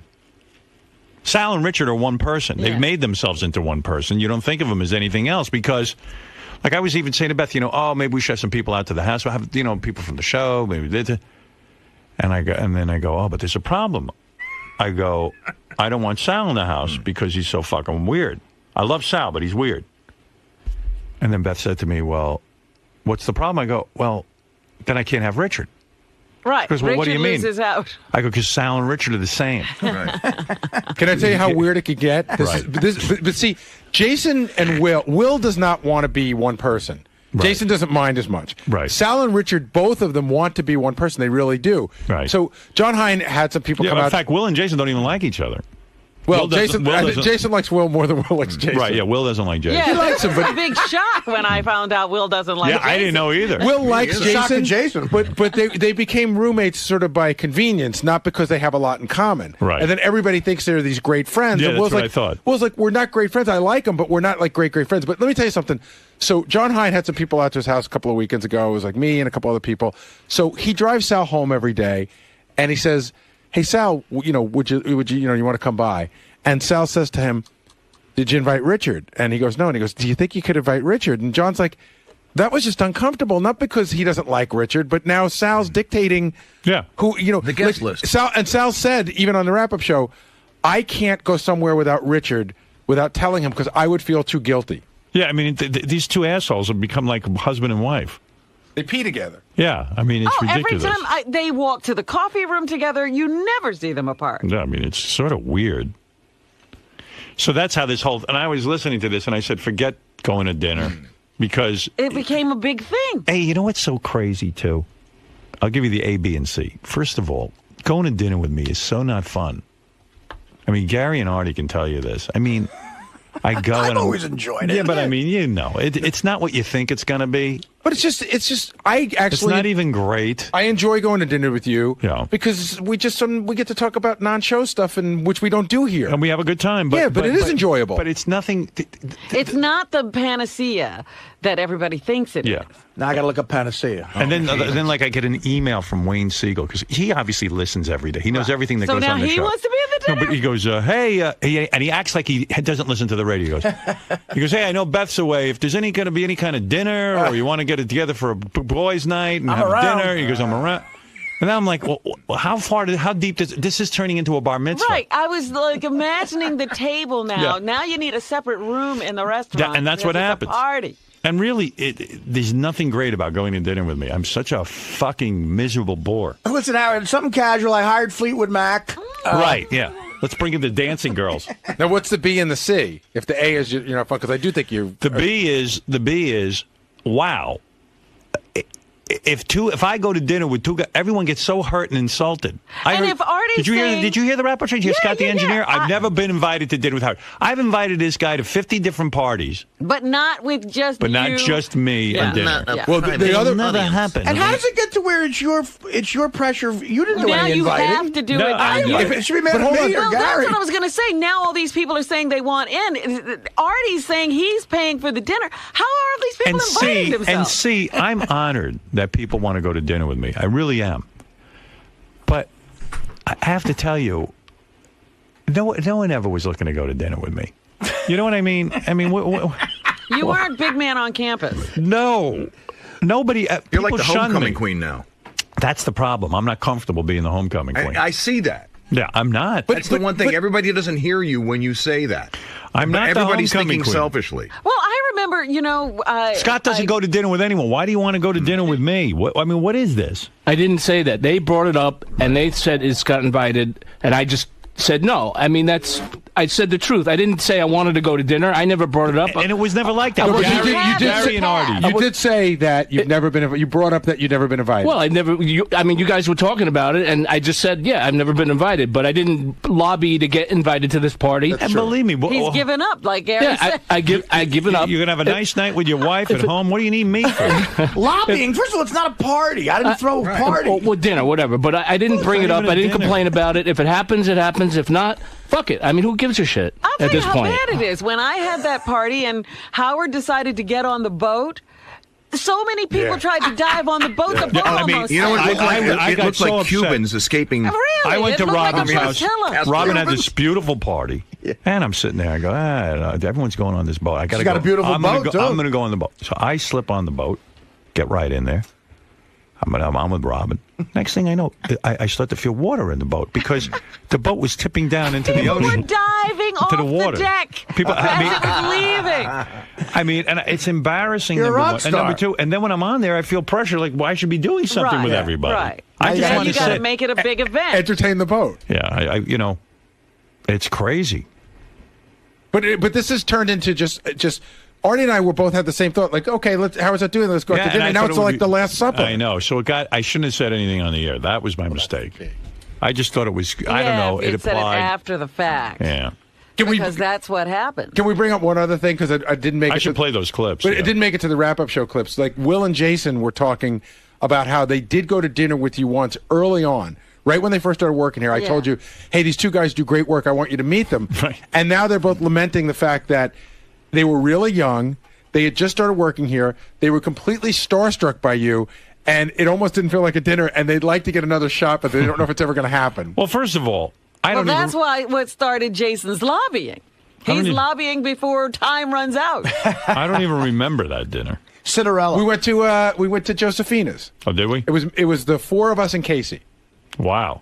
Well, there's a party. Oh my God. What the hell was going on Casey there? was building a computer at that. Yeah, right. I didn't realize Casey was going home praying to Satan. Oh. Drawing in I did. blood in the Bible. Right. Let's see. I got a new King James version I'm going to bleed on. All right, here you go.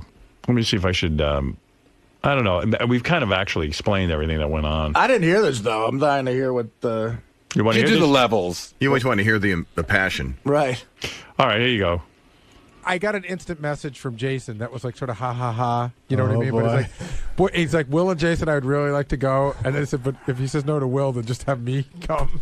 It was a joke. It was a joke. You sure it was like, if you can't get both of us, then get me in. So it was one of those jokes, but also asking to be included in the dinner. I got the impression that they would like to come. But for Jason, I got the impression he'd like to come no matter what. And I think I know Will well enough where Will would like to come if he were invited, but is not looking to come if he's not invited. That's just Will's personality. Will's like, I'd love to come, but like, I'm not gonna fucking beg you to go. So wait, are you saying Jason's looking to come even if he isn't invited? Yes. Did anybody else lobby besides Jason? Not so far. He was the first, and only. But he won't be the last. I can guarantee you he will not be the last. So Jason, you blatantly lobbied with an IM? Yeah. Posing as a joke? No, I wasn't a joke. I thought it was. No, I was being dead serious. Level 1 is Howard, Robin, Fred, and Artie. I'm mostly in level 1, but sometimes I can be in level 2. Probably more level 1 now than I used to be, but there was a lot of times where it was those 4 guys in the studio, and then I just realized all the wrap-up clips you pick, it's just you talking, Gary. I don't pick them. Oh, you don't? No, John picks them. So you mostly talk, I guess. No, that's not true. I mean, just today it is, but it's not always at all. also rides level 1 and level 2. Benji's definitely in level 1 a lot, but certainly no lower than level 2. Level 2 is, I think, the guys in the office, which is John, Jason, Will, Sal and Richard. Well, see, but the thing at Sal and Richard is they're weird because not only are they connected, I think that Sal sometimes pulled down Richard's rating. You know what I mean? No. Well, he's right about He's that. absolutely right. He's right. That's a great analogy. Because I would invite Richard to things. There's a level 3, and Sal keeps Richard there. Yep. Sal's in no man's land. Howard, you can invite Richard. I have no problem with it, for real. I know you don't. I know you want me to be angry Richard about hasn't. it, but But Richard hasn't. Hey, by the way, I want to defend Sal for once. Thank you. Sal. There you go. You got to hear this clip. This is Sal on the wrap-up show, okay? Mm-hmm. I ran into Sal in the hall yesterday, and honest to God, he was turning the corner. And I saw him, and I said, oh, there's Sal. I never get to talk to Sal. Let me talk to Sal. So I asked him a couple of questions, and we started talking. This is before the show started yesterday. And we had a conversation. I don't know, a 2-minute conversation. And then he was telling me he had seen the Leno show, and he had some thoughts about it, which were kind of interesting to me. So I go in the studio. It dropped a bombshell around here. People started accusing Sal of trying to kiss my ass, that Sal had waited and stalked me so that he could have time with me. This is what I mean right here. This is crazy. Everything that happens here is observed if it happens around you. Yes. This is what then analyzed. Yes. And Sal did nothing wrong. I'm telling you, I stopped Sal in the hall to talk to him. Sal had nothing to do with it. So you were kissing ass. Yeah, I actually was. I was kind of, I wanted to connect with Sal. And I tell you, listen to this part of the wrap-up show. What was so funny? After yesterday, Howard had to complain about the Jay Leno show. Well, guess who else had to complain about the Jay Leno show? To Howard. And so before the show today, Sal had to stop Howard. And that JD watches everything from that glass room. Yeah. He's right next to me. He's consumed with this, too. Well, JD sits right outside my office, and he has a glass wall, so he watches everything. And had to just go into this long diatribe about everything that was wrong about the Leno show, and even like how bad his monologue is. You know, JD's right. First of all, Sal's usually not in the hallway, so Sal A had to be here on time today, and then B, he had to be in the hallway. Sal doesn't usually wait in the hallway. So you think Sal? Wait. So you think Sal planned this strike? You think he knew when Howard was walking down the hall, stepped out, and made sure that he stopped Howard in his tracks? Yes, I think that Sal watched it last night because Howard talked about it. I do agree with that. I think that he formulated on his last night on his way in this morning. I think he formulated an opinion. Sort of a discussion to have with Howard, and made sure he was there to have it with him. Brian, did he bounce that off you at all on your drive in? He definitely did something like that. He ran it by me. He also said, it was like funny because I was like, why do you even bother watching him? All you're doing is giving him more publicity when you talk about it. And he goes, I don't know why I watch it. I guess I watch it because Howard told me to talked about watching it. So I want to, get his opinion about it. Well, Sal was totally, trying to defend himself. And I'm here to tell you that I'm the one who called Sal into the conversation. And Sal ran into me. He was completely on the other side of the building. You went looking for him? No, or I didn't what? look for. No, he just happened to turn the corner. It was a total random meeting in the hall. All right. There was no setup. If he wanted to see me, he would stand outside his door. And the fact is, watched Entourage. Yeah. I mean, the fact is, I don't know why he's catching shit about him doing maybe some show research. It's a big subject Yeah, on it the was show. fine, Sal's yeah. a writer on the show. Right. Yeah, why wouldn't you try to check it out and have an opinion about it? I watched Entourage on HBO On Demand. Then I turned on Leno, and after 7 minutes, I rolled over. Then in the morning, I'm with Brian. Of course, it's a normal topic of conversation. Jay Leno comes up every day, so I discuss what I saw with Brian. We talk about a million subjects, but Brian, to say that I fabricated this or to test it out, no, he said I came across as testing it out. You know that's bullshit. Dude. It's, oh, come on. Come on. It's really not. Okay, so now I express my interest on a show that everybody has an opinion about. So, okay, everybody. answer Just so, which all of a sudden now, me expressing an opinion turns into some sort of conspiracy that I'm going to get Howard in a corner in the hallway and kiss his ass. It's ridiculous. How many days a week? Stop talking for a second. How many days a week do you stand outside your door Never. and wait for Howard to Never. come? He never does. And why did you do it today? I didn't. I was walking down the hall and he was walking towards me. How convenient. So Gary was really busting his balls. Everybody but Sal, believed it. You know, it was a theory that everybody jumped on. Sal never, ever bothered. Sal is across the hall from me, and he sits in that room. He never bothers me in the morning. And I am telling you, he was walking in the hall. He was coming around the corner, and I stopped and spoke to him. Well, he certainly could have used your help yesterday. I know. Well, I heard this on the replay. Ralph, you're on the air. Yeah, I was listening to that. These guys sounded so fucking ridiculous. They sounded like a bunch of fucking jealous girls because Sal talked to you in the hall. They all were freaking out. Yeah, like they got some FaceTime. Sal got some FaceTime with you, and they were all fucking jealous. And I was interested in what Sal had to say. Actually, in that JD, one thing that drives me crazy with him, he sees me walk by every day, and I always bang on his glass and say hi to him, and he acts like he don't even say hello back to me. And meanwhile, he's watching everything I'm doing. Yeah, you're like TV to him. Yeah, he watches it. He was busy watching Sal and myself in this hallway.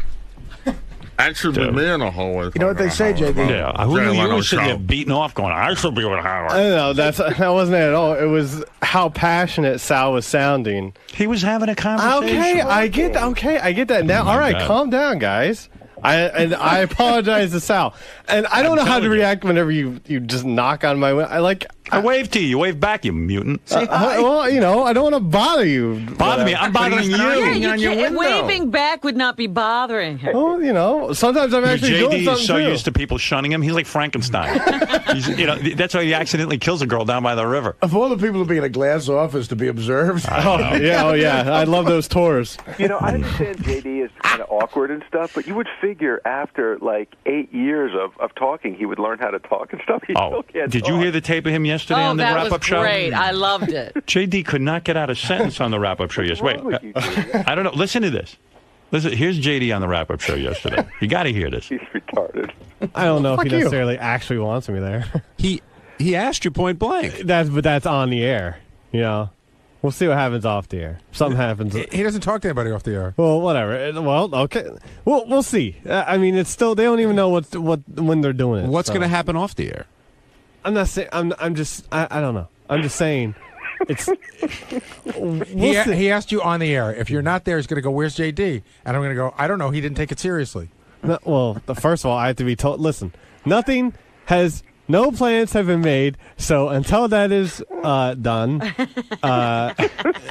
if I get the plans known to me or something, then I'll go. I guess. What the fuck are you talking about? I said to JD this morning, what happens to you on there? He goes, I get pressured because you're not allowed to have dead air, and it screws him up talking. I love when JD goes, listen. Right. Yeah. Because you're going to have to listen hard. JD's a pro, no dead air. So you hate when those tours come through because people introduce themselves to you, right? Like that's the thing. You hate that. Well, it's just odd. It's just like, it's odd. I don't know them and It's like, I mean, it's odd. It's like, why don't you get curtains? I don't know. I don't know them. That I know But that. I'm a guy and I tap on that glass and you get weird. No, I know, but sometimes like I'm actually like putting, trying to finish editing something or whatever. Right. Sometimes. Okay. Not now.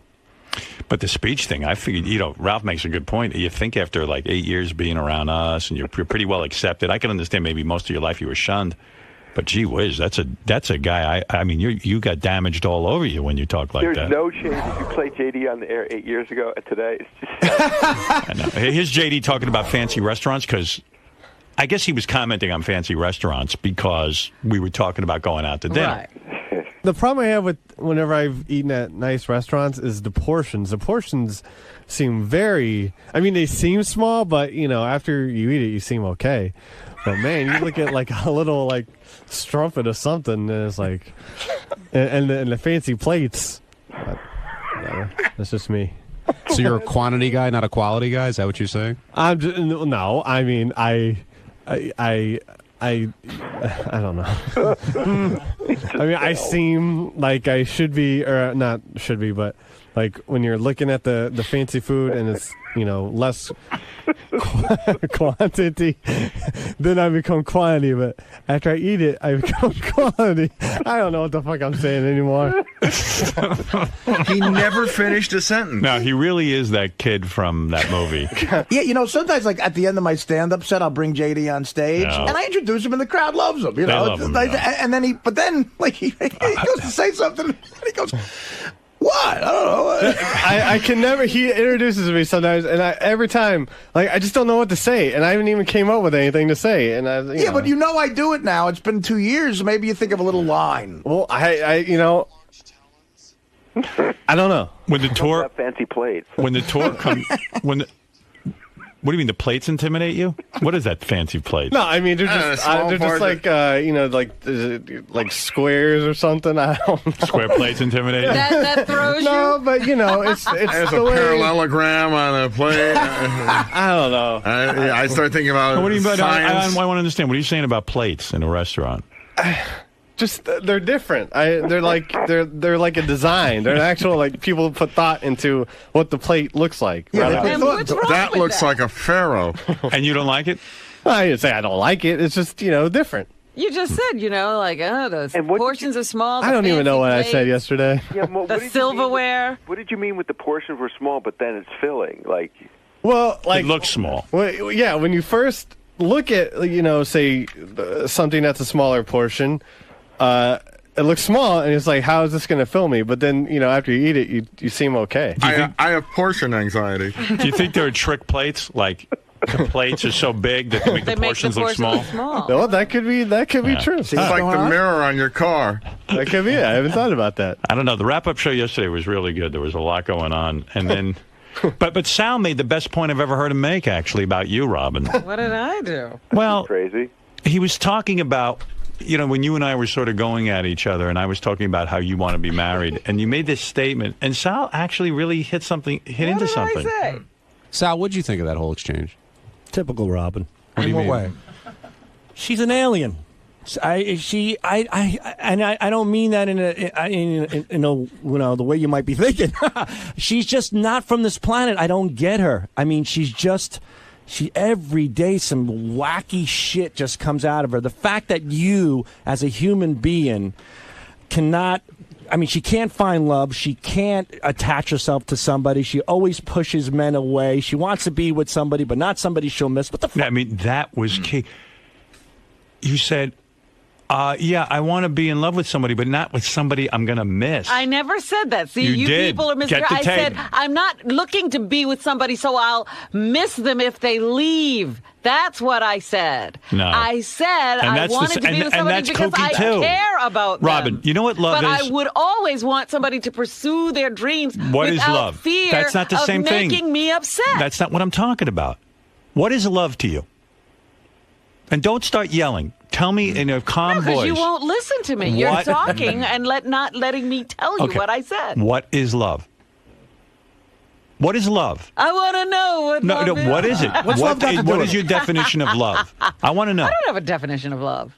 Yes, you do. I do Everyone not. does. How do you know when Here you're we in love go. with someone? Everyone does. I have to. Be Have you ever been in love? Yes. Okay. What was that experience It's a like? deep caring for someone. Okay. So you care for somebody. Yeah. This someone Okay. wasn't you. Now, you said you're open to the idea of marriage. Sure. Okay. So far, so good, right? Okay, we're on All the right. same page. On the same far, page. You've said what I've said. All right. I would assume if you marry someone, you would be in love with them. Am I correct? I would hope so, yes. Okay. Now, let me ask you a question. Do you think it would be unusual that if your husband, who you're madly in love with, went away for a month, that you would miss them? No. You think that? You think you would not miss them? I can still talk to them. It's not like they got on Wow. You're the sick. Mayflower. You're psycho. And you can't ever talk to them ever You're again. lying. Oh, my Would you miss the person? And who then you- I would also go see them. Let's say you couldn't. I would look forward to enjoying them in I didn't another ask you way. that. Would you miss them when they were, let's say they were gone for, like, I'm going to go visit Beth, but I'm not going to see her for 2 weeks. Do you think it's unusual that I make this statement, I would miss her for 2 weeks? Yes, the You think way that's you say it, because it's like I'm inconvenienced. I said I missed her. This is what it sounds like to me. Have you ever missed been anyone? made to You're be psychotic. uncomfortable. You're uncontrollable now. Oh, okay. You've gone completely off the deep end. You know what it is, and I'm going to tell you with I you. have not gone off the deep end. Off This is the where air, I've always this is this been. character you've developed on the air. Because off the air, You're an asshole. No. Because you don't You know developed who a character. I am. I don't. And you will This is not the- continually misinterpret this is me not the and person then I tell talk to me, off the air. And then tell You're being me a hard ass. Be yourself. I am Be not yourself. me. Be yourself. Oh, stop. You're developing a character here because I'm not a you want character. what? You can't be a I'm woman. being me. You can't be a sensitive woman on the air. I am as sensitive as they come. No, you're not. Yes, I am. I'm just not You crazy. won't. You mean? want Is it me to be embarrassing? crazy. Is it embarrassing to you to admit want that you would me miss to a man? Be crazy. That's it what you want. You want me to be miserable You are crazy. and crazy. No, you're crazy. I happen You're not insane. to be a miserable You're not crazy. person. You're nuts. I don't look for reasons to be upset. You mean it would what about admitting that you might miss another human being is embarrassing to you? What does that say to you? How can you miss somebody these days? There's so many ways to communicate. Well, it's Wow. good that she can even make that statement because she doesn't even know who this guy is, and she can't say maybe I'd miss somebody. Because I guess she's never really missed anyone. No, I haven't. Have you ever been in love? Yes. With who? Mr. X? Mr. X, yeah. You didn't look like you were missing him, I'll give you that. I miss him. I was like, see ya. I don't think you've been in Take love. care, brush your hair. I loved him very much. You were in love with him. Yes. And was there a time where you wouldn't see him for a month? Probably not a month. 2 weeks? No, never that long. All right. Well, then I don't know. I mean, I don't know how to get this out of you, but I think there's nothing wrong with admitting you might miss someone. haven't had her gone for a month. You were having these issues. She hadn't even left yet. Yeah, because I miss her. But she was there. I was sad that she was leaving. Yes, that's true. That's love. Oh, please. That's ridiculousness. That's ridiculous. No, What do you yes, think it's love ridiculous. is? I'm in touch with my feelings. You're Oh, not. You're not in You're touch fucking with off the any- wall. You're off the wall. You're crazy. Well, you're Howard, having here's the other- feelings of missing a person while they're still there. No, I knew that I would miss her. But we how were did you know sad. that? She hadn't done it yet. Holy mackerel. But Howard, you're the other way. Beth goes away for a night and you miss her. No.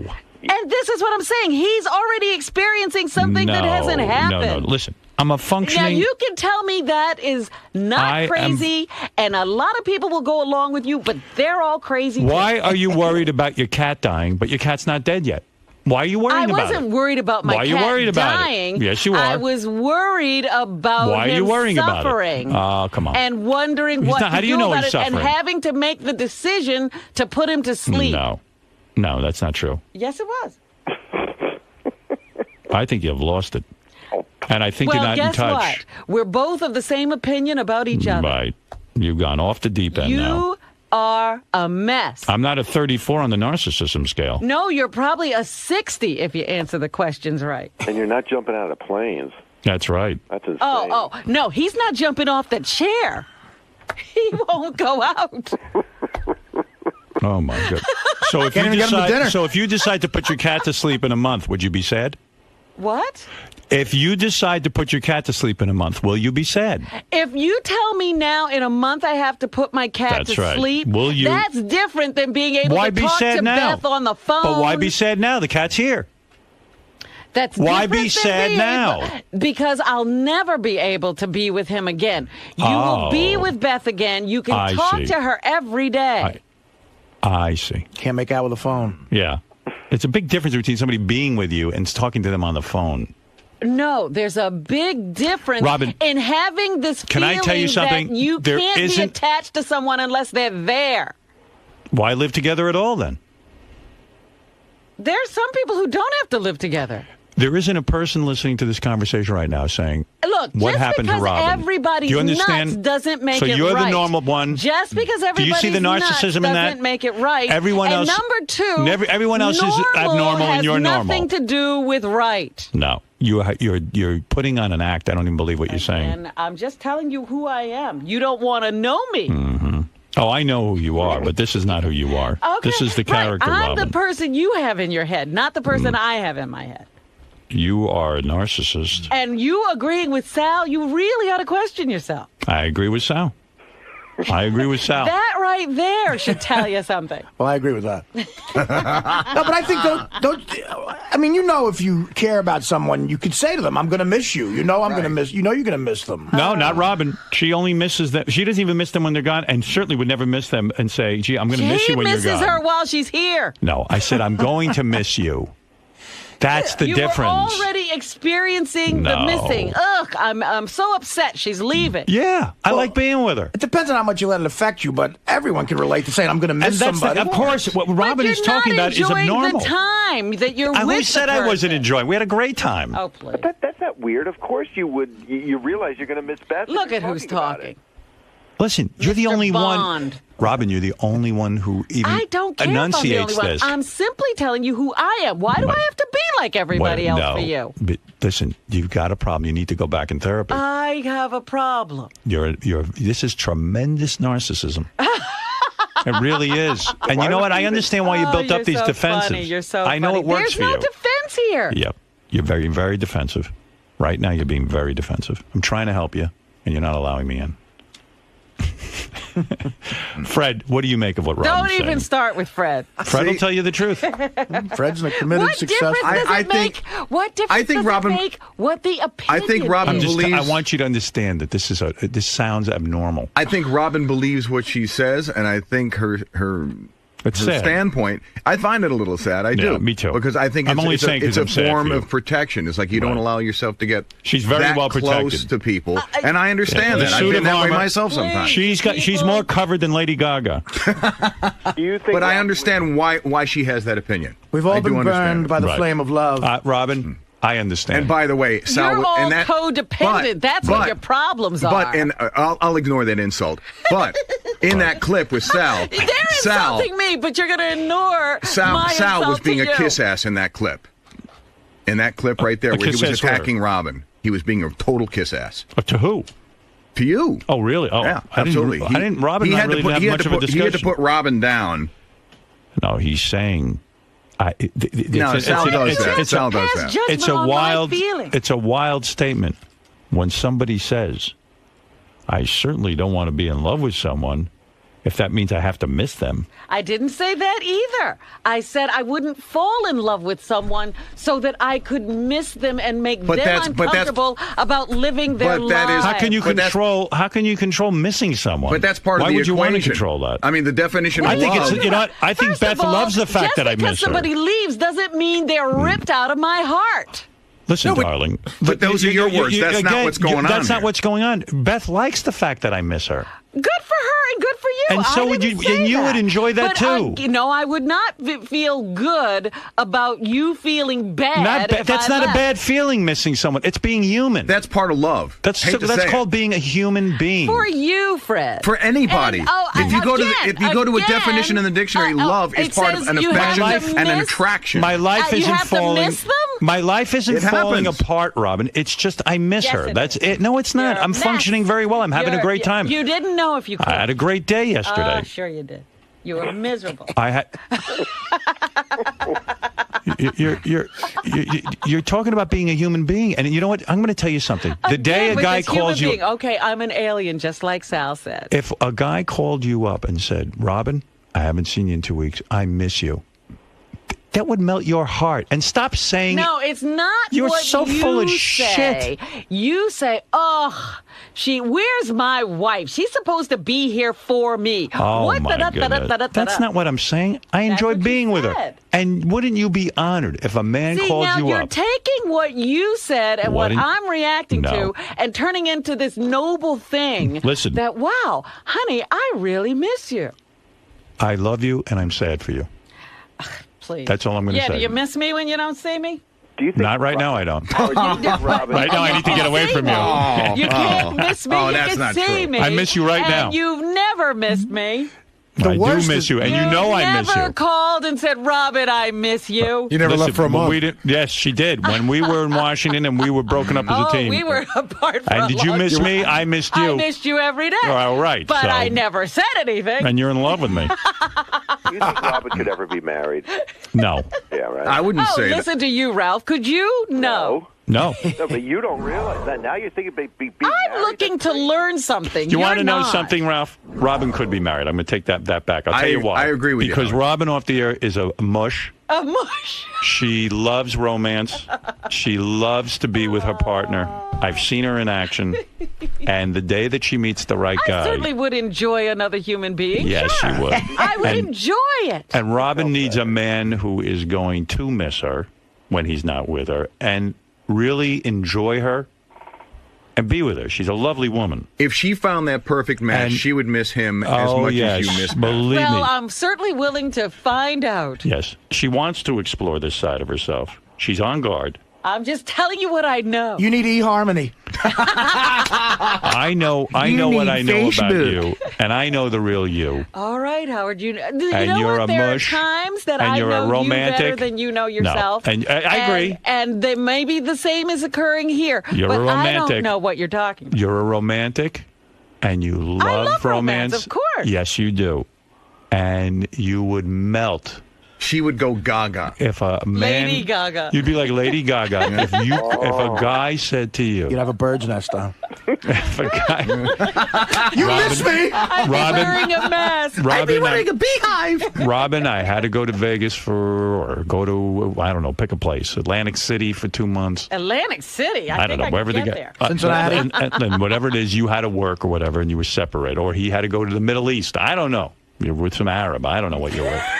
Hello, Osama. I couldn't pick it. I miss you lots. Right, and you go, Going around about this guy? Is there some guy in Florida or something she's flying around for? what is this? Like, is there some guy in Florida or something? I don't know what Ralph is talking about. Yeah, Is that true, I think so. I think there's something. Robin? There was I a don't rumor. know what Ralph is talking about. I'm I don't not know of flying this. around to Florida. You are seeing a guy in Florida. No, I'm not. Well, what if this guy called you up and said, you know what, Robin? I miss you. This imaginary guy? Let's say, I don't know. Who knows? Ralph seems to know I something. think over the summer there was. So you were in Florida a lot. I was not in Florida a lot. I was in Florida once. Were you seeing a man in Florida? I see lots of people in Were Florida. you seeing a romantic man No. in Florida? No. Okay, all right. I agree. I know you don't lie, so she's not. She's telling the truth. Are you dating Dan Marino? Ralph, she doesn't lie to me. I don't know. No, she would always tell me the truth. She would even say, "I prefer not to answer." But if she said she didn't have romance in Florida this summer, then she's telling the truth. What you think? Look, You all think right, Robin would lie to so- me? You think she's Sandra Robin would lie to Bernhard? me? Sleep with Sandra Bernhard. Do you think Robin would lie to me? Robin, are you lying to me when? No, I'm not lying to All right. you. So you did not have sexual relations in Florida. No, I did not. Okay. Was there somebody in Georgia. Florida you were seeing or interested in? I go to Florida because I like the state. Well, that's not All answering right. the question. The state the Klan started in? Come on. So They got good taste. all right. So Wow. I'm In just saying, states, anyway. Florida flies around the country to see men. right. What? Because she misses him. Yeah. What did you say? Yeah, I said you fly around the country to see men. All She right. loves romance, and she's a very, very soft-hearted person, despite the on-air demeanor. And there's certain defenses everybody builds up, including myself. And her particular defense is the suit of armor that Robin wears every day. She tries to be tough. Is this tough guy thing. Good But let me Lord. tell you something, and this is an advice to all men who want to be with Robin. You shower this woman with the kind of attention I'm talking about, where you say, Robin, I love you. I miss you. Yeah. She will melt like and be yours forever. See, I can relate to that. I'm with a lot of women who actually need a shower. When you were seeing Well, Jim, they're on drugs, these when girls. you were seeing Jim and you were in the middle of that hot and heavy, you didn't miss him when he went on the road and No. no. That's what he did. Did you miss him? No. Okay. Strange. All right. Poor Jim. I'm crestfallen. This is why I said. All right. Thank you, Ralph. All right. Is Mr. Smooth, you have the last word on this. I must take a break. I It's don't been want to hear from Mr. Smooth. You do not? He's Mr. Who Smooth, is Robin. Mr. I don't even know what Mr. Smooth is going to say. Gotta know what he's talking I about. don't know what he's talking about. Robin doesn't want to hear from you. Why are you wasting your time with Robin? What? She doesn't know what. Why are you wasting your time with Robin? She doesn't know what it feels like to be in love. There's She nothing knows. wrong with you missing Beth. She's 2,000 miles away. That has nothing to do with her talking on the phone. Maybe just miss holding her in bed.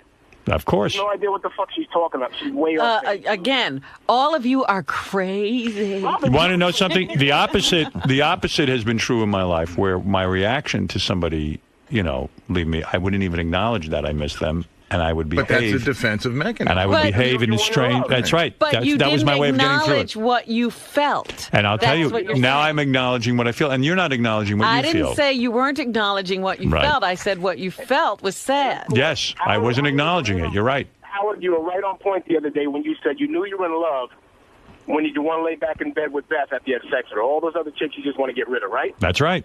That's a fact. That's what happens. You wait Because all you night, like being with them. 3 o'clock in the morning, you're hightailing it out of there. When you're in love, you want to stay in bed with her the rest of the night. Absolutely. Mr. Smooth. Mr. Smooth. No wonder you don't want to speak to Mr. Smooth. I know. I'll tell you, the worst thing to I go tried through to is tell you. the worst thing to go through is if you miss somebody and they have no recollection you even dated. That's happened to me many times. Oh, I've gone through that. Or they answer the phone. Sometimes Who I is thought this? many times I thought I was in a relationship with someone, and Right. it turned out they didn't even know it. Honey, do you realize I'm your boyfriend? Because I've been telling people. That Who are first- you? My first girlfriend that I called, the one I've had in the studio here. Robin? Yeah, like Robin, she had other men when she was, with me, and I said, you're my girlfriend, and she goes, oh, I'm so sorry, I didn't know.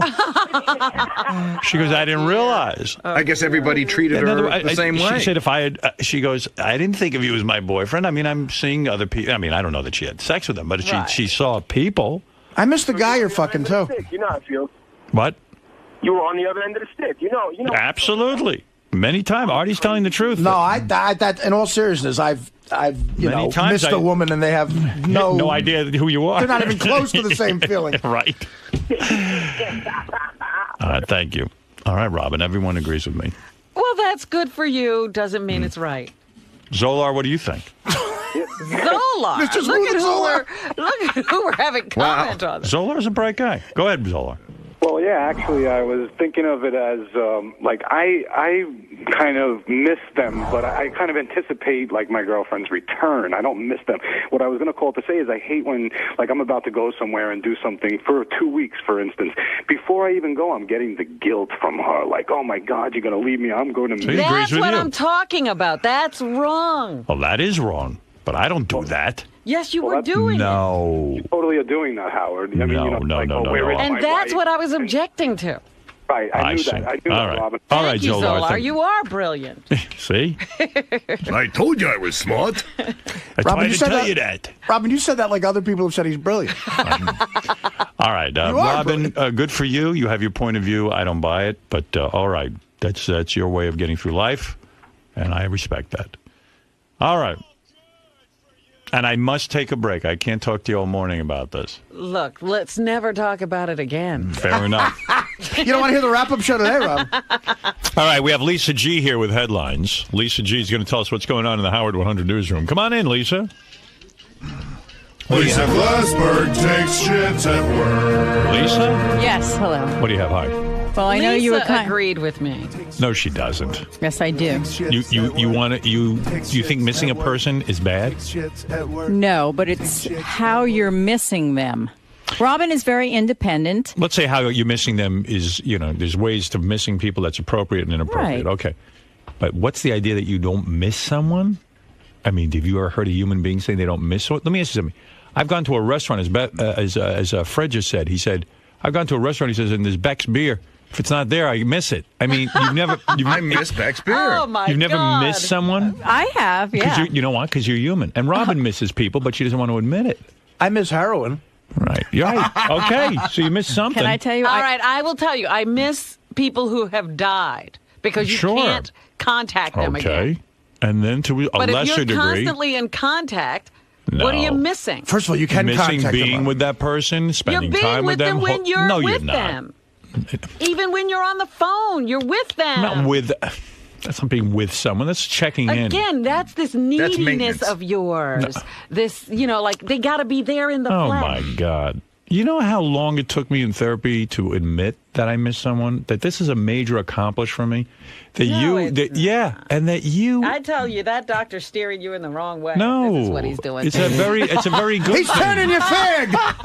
I'm enjoying actually feeling human and valuing someone and thinking that they're more important than someone else. That placing them above all others. the time.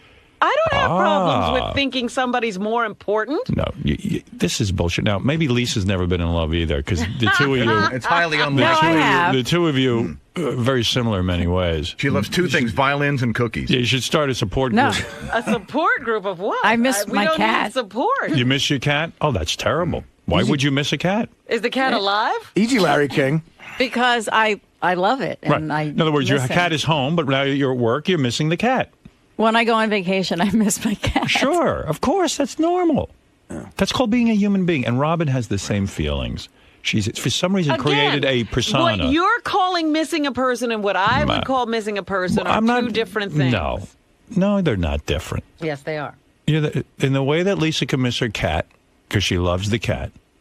I don't miss the cat like that. I notice that the cat's label not it. there. Do you notice that the cat's not there? So it's like a couch. I feel sad for you. That's all. God. Don't feel sad for me. I'm so. Who needs your pity? You don't know that it's sad that you can't feel. I'm not. You can't sad. feel attached only to anyone. Be sad. How sad is that? I'll only be sad for me if I get sad. The struggle you put up to admit you're human. I am not human. Boy, obviously. oh boy! No wonder that therapist quit the business. Well, I'm not You know sad. what therapist left the business? Well, your piano teacher committed suicide. That's right. You know why? Because I was horrible at playing the piano. So, And you- at least this woman had the good sense to just go. You drove that woman batty. She said, "There's no way. I can't even get her to be human." Not another 34 at 12. She got her down to a 34. I do a 34 under protest. She's at 100. I don't feel sorry for Robin not missing I do. anybody because she does miss something. Of course. She does. Yeah, she does. I know, but it's You just know sad that what? she has to put this persona on. I don't have a persona again. Well, it's Is a there any protection. way- You know A what? protection. I don't want a to talk to protection. you a anymore protection. because if I'm I sad for can't you. say what I feel, I got to. You know what? You don't feel that I'll way. end this right now. You don't feel that You're way. absolutely right, Thank Howard. you. I miss someone every day. Not every day. And I'm miserable. I didn't say you were I miserable. cry. It's human to miss someone, I Robin. can't get out of bed sometimes. I miss Lisa, them do you so miss your much. cat today? Even though you saw your cat this morning, do you miss the cat? A little bit. I had All right, so that's what we're talking about. Robin Wait, I won't have a- admit that. I have a question for I have Lisa. cats ask me if I'm missing them. Well, of course not. You're Robin. You're a robot. I feel guilty about that. It's like, oh my God, I can't Why believe feel it. guilty? That's human. I know. It's called being human. And Robin is human, and she misses things and people and cats. But she doesn't want to look at it. It's too painful to her. But why, I don't know. I don't know what happened. Lisa, it's human Again, to miss I'm not a something psychiatrist. happened. I'm not in pain. Well, I that's didn't good. say it's not And it necessarily wouldn't pain. be painful if I did feel that. Oh my God in heaven! What's wrong with you? Why are you What's wrong with struggling so me? much? Why does this Oh, bother my you so God much? almighty. What is your thing about this? Because This I is a suffer thing- from the same this thing. is It a took me a thing- lot of therapy to miss someone. This is a thing for I'm you. sad for you. This don't. If you keep saying Your that, protection if makes me sad. Keep saying that. See, Sorry. That's what irritates me. I see the about sadness you. in this. It's for you. It would be sad. Don't feel bad for me. There's no reason What to feel bad. do you remember the show Star Trek? I'll leave you with this thought. Do you remember the show Star Don't Trek? leave me with an Answer yes or no. Do you remember? Star Do you Trek. remember the show Star Trek? Do I? Let's see. Right. I miss it, actually. And remember how funny it was, the Vulcan Society, because Funny? remember They the, were logical. right? Remember the Vulcans tried to eliminate all emotion. Remember that? They did. You know why that was interesting to us as human beings in terms of a plot to a story? They Because were rational. you can't eliminate emotion. And you're trying, and I understand. I have not eliminated emotion. All right. I have Okay. emotions. I just don't have your emotions. You're not 100% Vulcan. Not yet, Robin. There's still some humanity in there. You weren't raised on Vulcan. Stop it. Revel in the fact that you're chic at every I age. just agreed with you. Why are we still having this conversation? Right. No, you didn't agree with me. I'm devastated. I miss everything. Good. Well, then you're sick because you shouldn't miss everything. I miss it all. Sal, look when you started, man. Everyone turned on Robin. I didn't start anything.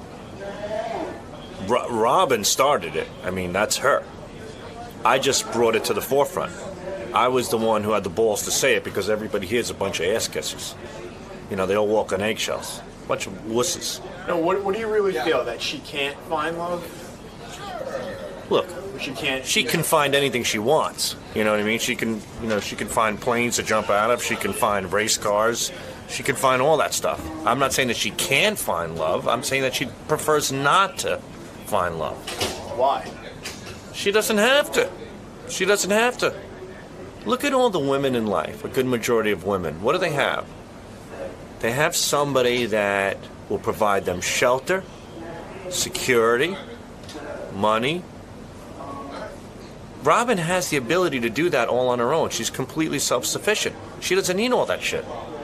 So, you know, if you really think about it, what's love? The only thing you really love are your children. You don't really love somebody you're with. I mean, you do in the beginning, but afterwards, it's like a Jekyll and Hyde syndrome. You don't love somebody anymore. You're stuck with somebody. It's like having a roommate you can't get rid of. So no real love.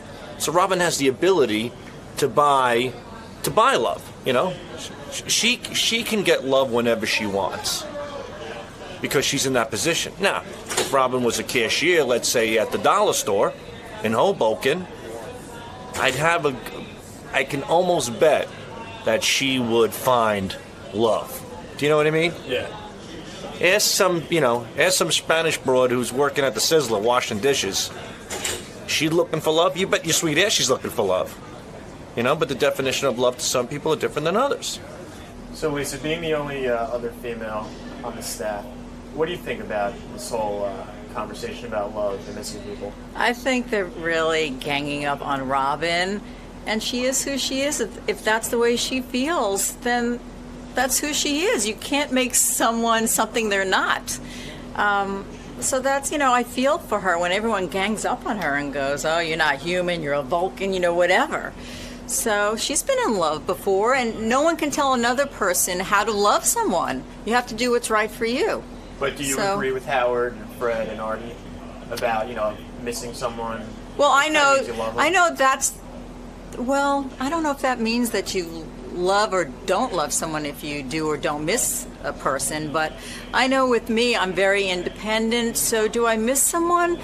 Yeah, I would, but I wouldn't let it, ruin my day or my week. It's just like a little something you keep in your back pocket. I miss them. I wish I could see them, and that's it. I think maybe Robin was taking it to mean that, to the extreme, that if you miss someone, she's listening to Howard and going, oh my God, my whole week's ruined. I just think she's very independent, and she's okay by herself, and she's great with someone too. I think that's the best of both worlds, not to lose who you are. Do I miss things? Yes, I do. Like I was telling Howard, yeah, I miss my cat, and I always feel so silly because when I first adopted my cat, I went, okay, I have a cat, here's some food, see you later. And I ended up really missing him, and I felt so weird about it, but now I really enjoy the fact that I care for something and I love him and I miss him. It's just a part of who I am, but I can't tell someone else how to behave. So, good for Robin. I'm her biggest fan, so it's all good. Everyone in there was pretty much against you on, like the definition of love.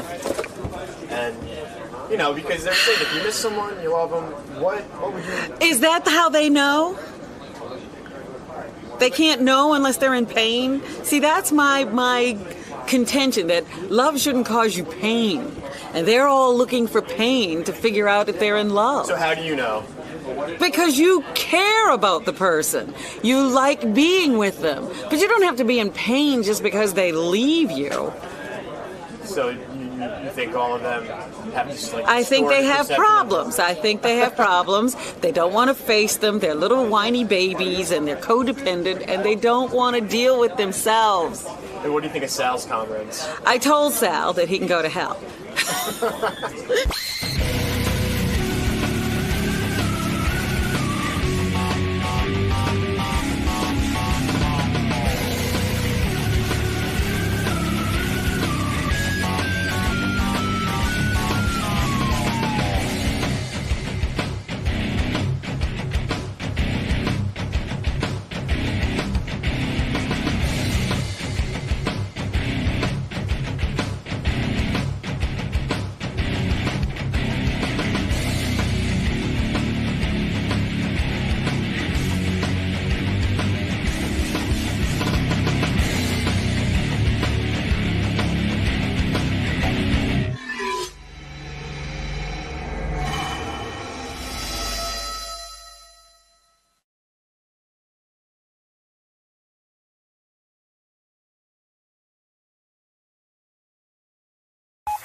This is the best of the wrap-up show. A recap and behind-the-scenes look with John High and Gary Dell'Abate. The best of the wrap-up show begins now. Hey, it's Gary Dell'Abate, Baba Booey. On Monday's wrap-up show, we talked about former pageant participant Carrie-Anne Peniche, however you say her name.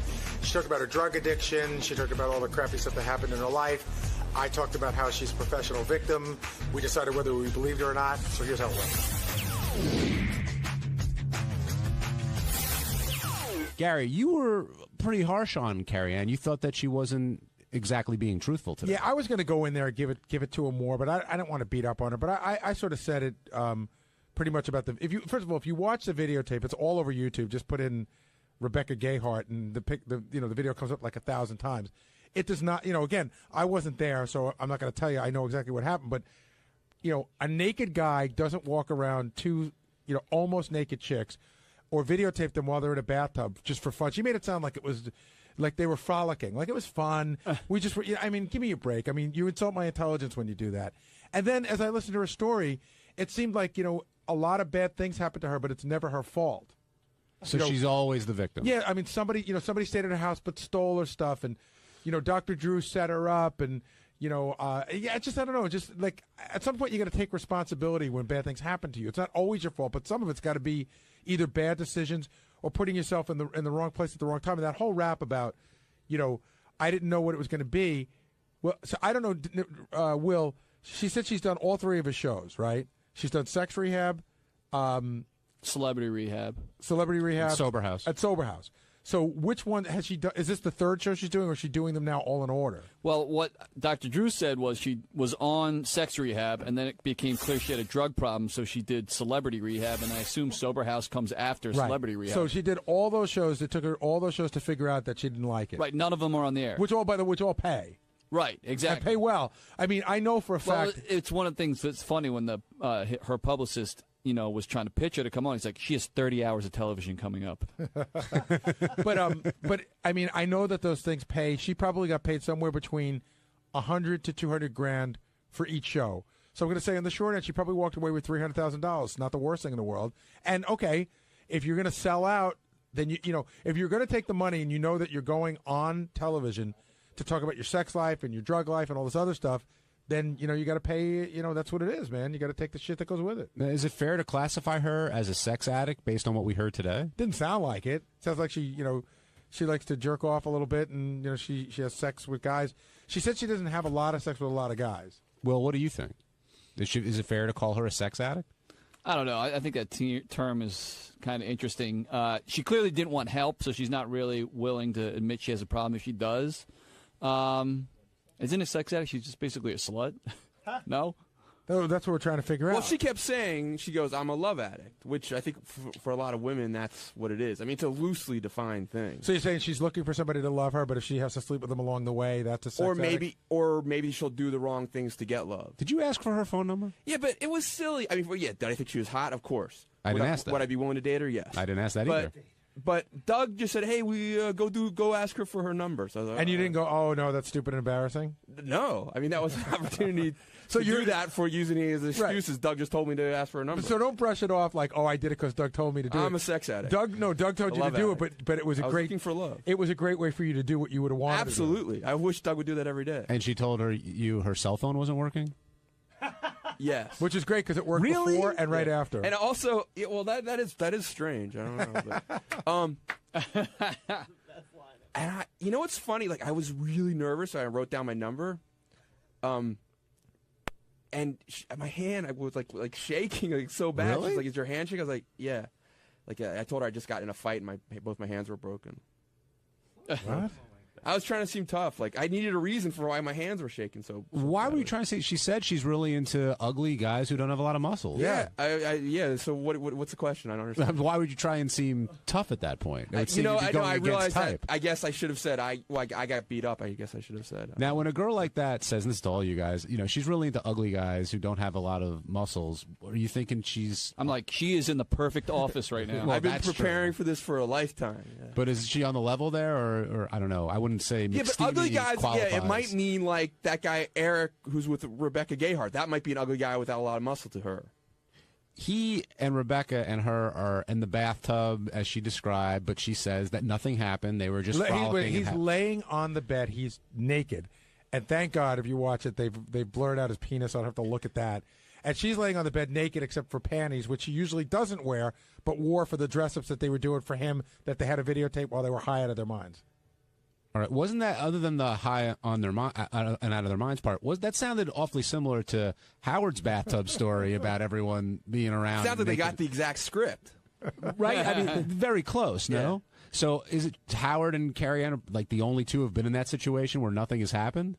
So it appears that way. I think it's I'm being told you guys don't think it's believable. Why? First of all, why would that part? Which story, Howard's story or Carrie Ann's story? Carrie. Okay, I don't believe it. I don't believe it because what's the why would they be running around naked? What's the point? Why is he? I'm not saying like that. Maybe he like Eric or the guy, whatever his name is, didn't want something to happen. I'm not saying nothing could have happened, but it's not believable that just people are hanging out partying. Well, she made it sound like it was just a goof. That there was nothing sexual about it. That sure, we just got naked, but we were just goofing around. So do you think Do you think sex happened? I mean, that's what you seem to do. Saying. I do think sex happened. And do you think they cut that out? Why is that part not on? I don't know. They cut it out. Maybe they just didn't get to it. Maybe they didn't. In other words, at some point, if three people, there's three people there, and they're all and if they're throwing a threesome, then no one's there to work the camera. Joe, and maybe they were smart enough to know not to want that part on tape. Joe in Wisconsin, you're on the wrap-up show. What's up, John and Gary? What's up, Joe? Hey, I got a couple things about the that female. But Benji, you are one creepy fuck, man. Thank you. You should have told her you're shaking because you're used to dating girls out of your league and off of Craigslist. Hey, how's that video on YouTube if they're naked? They blur it all out? Oh my God, no. She looks hot as hell. What? Is he talking about the Carrie Ann? Yeah. He wants to know how come it's on YouTube. But I don't know. Does YouTube not allow nudity? Yes. No. Well, you have to have an adult account on YouTube to see to have. But it's still up there. You can see it. It's on a bunch of sites now. Hey, how about that one girl from California? That video. What girl? Have you seen that? Oh, Carrie or the Miss USA? No, we haven't seen that yet. The one from California. We got to check that one out, huh? I think she's only supposed to be like playing with herself. Right. Yeah. That'll work for me. And Benji's the creepy one. Hey, what's up? This is Jason, and on Tuesday's wrap-up show, got into a heated discussion with my boss and friend Gary about him saying that he reads books when in actuality he listens to them on CD. He claims it's the same thing. I claim that it is most certainly not, and I think I got under his skin, which sucks because Gary's basically my biggest supporter in the back office. So check it out as I dig myself into a bigger hole.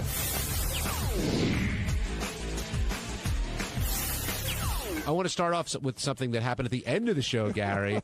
You go in there to talk about how you read the Michael Orr book, and immediately you're, I guess Howard thought you were being defensive about reading, and this spills over into this whole argument. What's going on? Well, no, on the air it was fine. When I get back to the office, Jason says, "Listen." Jason gets these balls now. I'm not sure from where. I goof on him. He's taking too many pills, but he goes, "Listen, you got to stop saying that you read a book. You start to sound like an idiot." And I go, "Who the fuck are you?" I go, "Says you." I goes, "I'm telling you, this is how it is." And I was like, "Wow, I give him credit. He has an opinion, and it's not an opinion; it becomes the law." This was an unsolicited opinion? Yeah. He just felt like telling you that you sound stupid saying you read something when you listen to it? Like I said to John, I guess like if I walked in there and said, Howard, I listened to this book on audio, it's just awkward. Right. So when if Howard says, "Did you read it or listen to it?" I'll say, "I listened to it." And then it becomes that stupid argument again. But I don't know how else you would bring it up. I guess I could say I listened to it, but then that sounds stupid. I'm fine with someone saying they read a book and they listened. But it's not reading. Yeah, I know, but still, it's like the book. I mean, what are you going to do? How specific you want to get? Well, I fucked a chick. Okay, she was a blow-up doll. You know what I mean? It doesn't matter. Well, Jason's argument was, okay, you walked down the block and I drove my car. We both got there. We both got the same way. And I go, "That's a dumb argument." He goes, "Why?" I go, "It's just not the same." Well, the whole argument was stupid, but how passionate you two were getting about it is what made it great. Well, I wasn't nearly as passionate. He was just he was angry. Here comes the wrap-up killer, Jason Kaplan, now running into the studio. Jason, why are you so passionate about Gary saying he's reading angry? something? The man is angry. Because I like Gary very much, and he does not sound bright when he goes on the air and says that he read something that he clearly didn't read, and then tries to justify it by saying it's the same thing. Right, that's when I got angry. When he explained to me how I'm not bright. It didn't sound bright. No, it really doesn't. He goes, "You know what? When you say that, you don't sound bright." So what should he say? And I said, he should say, I would listen to an audio CD of a book. But I listened to a book if you want to shorten it up. That's not why Howard was saying he wasn't bright. Do you know that? I don't know what. I didn't hear what Howard said about him being Howard didn't say anything about. No, yeah. Howard said, "Stop bragging about how many books you." But when Gary said you sound stupid because you were all of a sudden you were arguing back that you got more out of audiobooks than he does from reading comics. He goes, that wasn't the point. Robin brought up the audiobook. But then Howard said anyway. Excuse me for being here for 25 years and sensing something negative that I was getting the shit beat out of me. And pardon me if for one time they weren't fucking with me, I might have overreacted a smidge. When Gary explained a smidge that listening to an audiobook, let me just say this as a comedian. What Gary just said was very funny, but the choice of smidge brought it up about 30%. I'm going to go Coach Sal. Is there a K word he could use? There is nothing at all similar from reading a book and listening to an audio CD. That's not and what when you Gary explain, said. Yes, he did. He goes, "I get the same thing out of it." First of all, the first words out of Gary's mouth every time he mentions a book he listened to is, "I read this book." Now, reading is an act. Reading is a physical act defined in the dictionary. You have to read. Listening to something is not reading. I understand that I didn't read it, but no one reads the Howard Stern show every morning. So let me ask you a question. If I listen to the book and you read the book, yes, and we both take a test on it, well, actually, we had this incident when I started talking to you one time about the Al Franken book, and you go, "He never talked about that," and then it turned out that in the book or in the CD, they left out chapters that were in the book. So number one, you're not getting the full book experience, and two, you know what? You can drive. Again, I've said this 1,000 times. You could drive someplace, and I could walk there.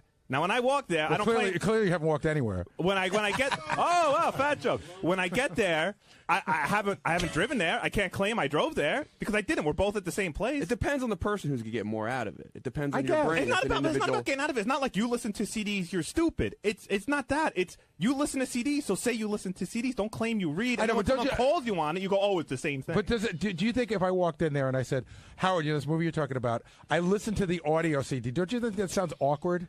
It's honest. I got that, but it sounds awkward. But you don't read. Were you intentionally lying? I do read. I read a lot of books. I just didn't read that one. So, Jason, you're saying Gary's lying when he said he read a book? Yes, when he listens to a book and he says he reads it, he's not being truthful. Were you intentionally lying to improve your status among our audience? As soon as Howard said, "Did you read it or listen to it?" I immediately said, "I listened to it." Let me punch up Gary's joke on Jason. It's clear you haven't walked a smidge. I mean, I don't get. I mean, listen. Maybe whatever. You know, this has been a bug up my ass a long time, but there's a lot of bugs up your ass. You don't read the books. I mean, you just don't, and you fight it every time someone brings it up. Usually me. You don't read the books. You listen to them. No, I understand that. Okay.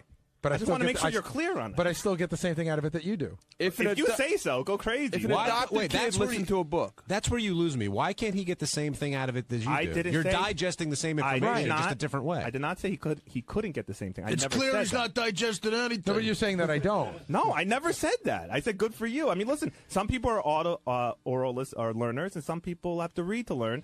How do you know I'm not dyslexic and you're just tormenting me? Yeah. Gary, I don't care if you can't read if you're illiterate. It doesn't matter. The point is when you listen to something and claim you've read it, it's not true. Would you make fun of Precious from that movie? Oh, totally. I mean, but she's illiterate, Precious. I'm sure. Listen, I guarantee illiterate would be the 11th thing I goof on her about. I'm sure Gary will have a lot of walking fat jokes for her. Jason, do you feel you've been more confrontational lately over the past couple of weeks? No, not necessarily. Well, then you got to grab a mirror. You got to grab a mirror, bro, because I've definitely been noticing it. The Lisa G attack was brutal. Well, it's well deserved.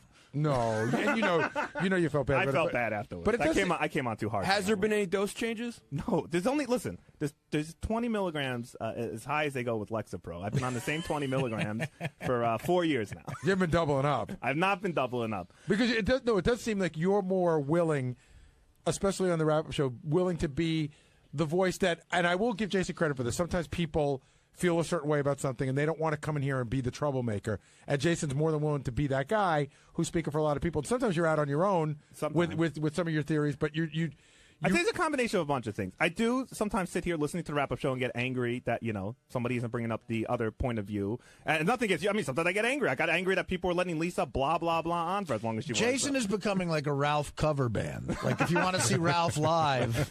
You mean Jason's he's like Tramps Like Us? Yeah, right. The other thing is, Ralph cover band named Jason. He's like Crystal Ship. Very rific. He's like Badlands. Are you influenced because the show might be coming to an end? Yeah, I see the light at the end of the tunnel. But is this you politicking for your own show when Howard's done? Gary, this is an argument that started in the back room. You brought it up on the wrap-up I didn't. show. John brought it up. Well, Did you see we started the show at 10:30? We're going to bring up a lot of shit. Jason, the name of the Ralph cover band that Jason is the lead singer of is Maybe You're Just a Dick. Maybe I am, but you hit Lisa pretty hard. You got Ronnie. You're arguing with Gary. You've been very and standing right there. You've been very confrontational. Okay, I mean, I guess so. Yeah, don't stop him. Don't make him feel bad about it. You're chastising your boss. Well, I think the part I didn't mind having the discussion with him. I think the part where he got me was he goes, "Stop doing it. You don't sound bright." Well, see, no, but I swear to God, see, now you hear it, and look, that's my fault. How you said it. But that's my fault for communicating poorly because you're hearing it like you're repeating it in the same condescending way that Artie does Bill Maher. I really meant the word "you sounded stupid" was about to come out of my mouth, so I changed it to brighter, and I was really, I swear to God, saying it because I really don't think you realized how I thought you sounded. If it came out condescending, I apologize. I know that explanation doesn't clear me in any way. But it didn't sound that way. I was not trying to be condescending. It was something like this. If I could do my best, it's like, you got to stop doing it. You don't sound bright. You don't sound bright. Yeah. You read a book. I apologize as both an employee and friend for having. On what part of the CD did you put the bookmark? But I mean, Gary, clear. But the bottom line is you don't read the books that you claim you read. Did you ask Gary what he did for a living? What? So you were trying to protect Gary by saying that he sounds dumb. It was a combination of being fed up and I thought. I'm sorry, Gary. I thought you sounded really dumb when you claimed that. Right. It's the same thing. It's not. It's just not. All right, on Wednesday's wrap-up show, everybody welcomed me back to the show. I was out for a few days. JD gave me my radio show back, which was a thrill. I don't know if it was a good thing or a bad thing, but everybody suggested we change it up a little bit. So I went into some little driving stories when I was actually a limo driver. So check it out. First of all, Ronnie, I think we've all expressed our condolences on your mom passing, but it's good to see you. It's good to see you back here at work. Were you surprised that JD gave you back your show? Yeah, really. Seriously. Where is he anyway? I saw he was in Why here. can't you guys be on together? Where he left? Oh, he left. Well, I had to make a real important phone call. I really couldn't get out of it. So, how'd you expect him to react? I expected him pretty much to stay to be JD and say no show, even though he was nice enough to send a nice card and everything. I didn't think that would make a difference, but I guess it did. Now, he said you got to do things a little bit differently. He mentioned less Wayne Siegel, but do you? Yeah, I heard that part. What are you thinking? Are you going to do? What's your plan? I don't know. I was talking to Jim McClure about it. We're going to try and come up with some different angles. Hot chicks maybe that know about cars and get them. Girls with guns. Yeah, who knows? Who knows? So you're sticking with the car motif. You're just going to switch it up. I mean, got to switch it around a little bit, maybe. I don't know. We'll see. Can I suggest a segment for the show? Go ahead. Because I'd imagine that like limo drivers, veteran limo drivers, and like I would love to hear like without using names, stories from the back of the limo, like some of the craziest shit that you guys. That sounds like it could work. Yeah, because I love those stories. Sometimes I hear you spin a few of those, and but I think it's great. But you should name. I have stories myself, actually. My friend used to drive. You don't want to hear my stories. Ronnie used to pimp out his limo at night for proms, and then my friend drove a couple of times, and he would return it to Ronnie just in time. And he told me some great stories about lots of sex going on, not with my friend. Oh, the prom kids? He said the prom kids, forget about it. He goes, prom kids apparently don't know to put up the divider. They don't care. They don't care. They don't care. They just don't. They don't care, really. Can you give us a quick story off the top of your head? Let's see. I know a guy who drove a limo once who shit in a box. He's dead now. Oh, he is? He died. I thought that was you. Nah, my friend Richie. Oh, I thought that was you. Yeah, that did that. Shitbox Richie. Howard used to talk about Shitbox Richie. Wait, that wasn't you. I thought you threw it out in Central Park. No. That Weren't you the guy with the rabbi? You were picking up the rabbi. No, that was Richie. Oh, was that it? was Shitbox Richie. I always thought that was you. Wait, he did it like regularly, like he kept the box. No. Well, here's what happened. Here's it. You want a story? I'll give you a story. Is this the tale of Shitbox Richie? So he picks up. We used to have this account. I used to work for this company, Carry Limousine, and we had this account, British Airways, and we would pick up people off the Concorde. So we would just stand by at the Concorde, and as they came off, if they wanted a free ride to anywhere in the 5 boroughs, they would get a free ride, and British Air would subsidize it. So he picks up this guy, and it's a rabbi, and he takes him down to Williamsburg. And the guy says, I'd like to keep the car afterwards, but he understood he had to pay for himself after that. So he said, I'll be out in about a half hour. So Richie's sitting there in Williamsburg in the middle of nowhere, and all of a sudden he gets cramps. And he's got to take a dump. So he goes in his trunk, and he's got a big cardboard box where he keeps his jumper cables and car wash stuff or whatever. And he empties out the box, and he gets in the back of the limo, and he shits in the box.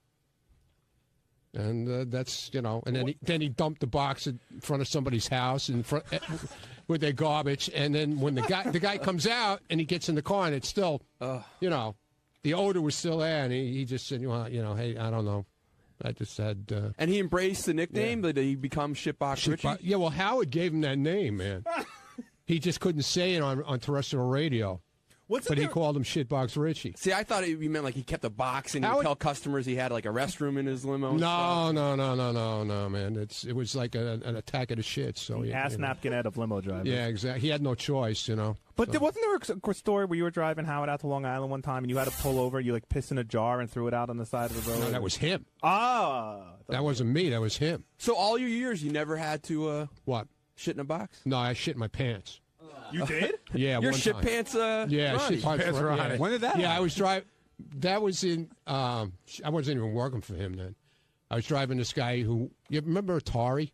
Yeah, sure. The Atari games, and I was working for this guy who was like the vice president of Atari, and he was in from California, and he went to Tavern on the Green for dinner, and it was like 10 below zero. And all of a sudden, like the same thing, like what happened to Shitbox Richie, I got this attack all of a sudden, and I couldn't even make it to get inside to the restaurant, to the bathroom. Oh, man. So I had to get in the back of the car, drop my pants off, take the underwear off, and throw it out of the car, and then I went into the bathroom and cleaned up. And where did you throw the underwear? It landed up in a tree, actually. We could do a whole show on shitting in New York, because if you have to go to the bathroom in New York, it is such an unwelcoming place. Like, you can't walk into a restaurant or a diner. As soon as you walk in and you go, "Where's the bathroom?" They don't let you use it. They don't let you use it. And I think I told you the story before. My father was in Penn Station, which is the most disgusting place of all, and he had to go to the bathroom really bad. And so he goes into the bathroom, and there was a hole in the wall right where everybody was going by. Right where, so my father had to go so bad, he took off his jacket, and he shoved it in the hole, right, so it would block people from seeing him. And he went to the bathroom. My father said he's in the middle of shitting.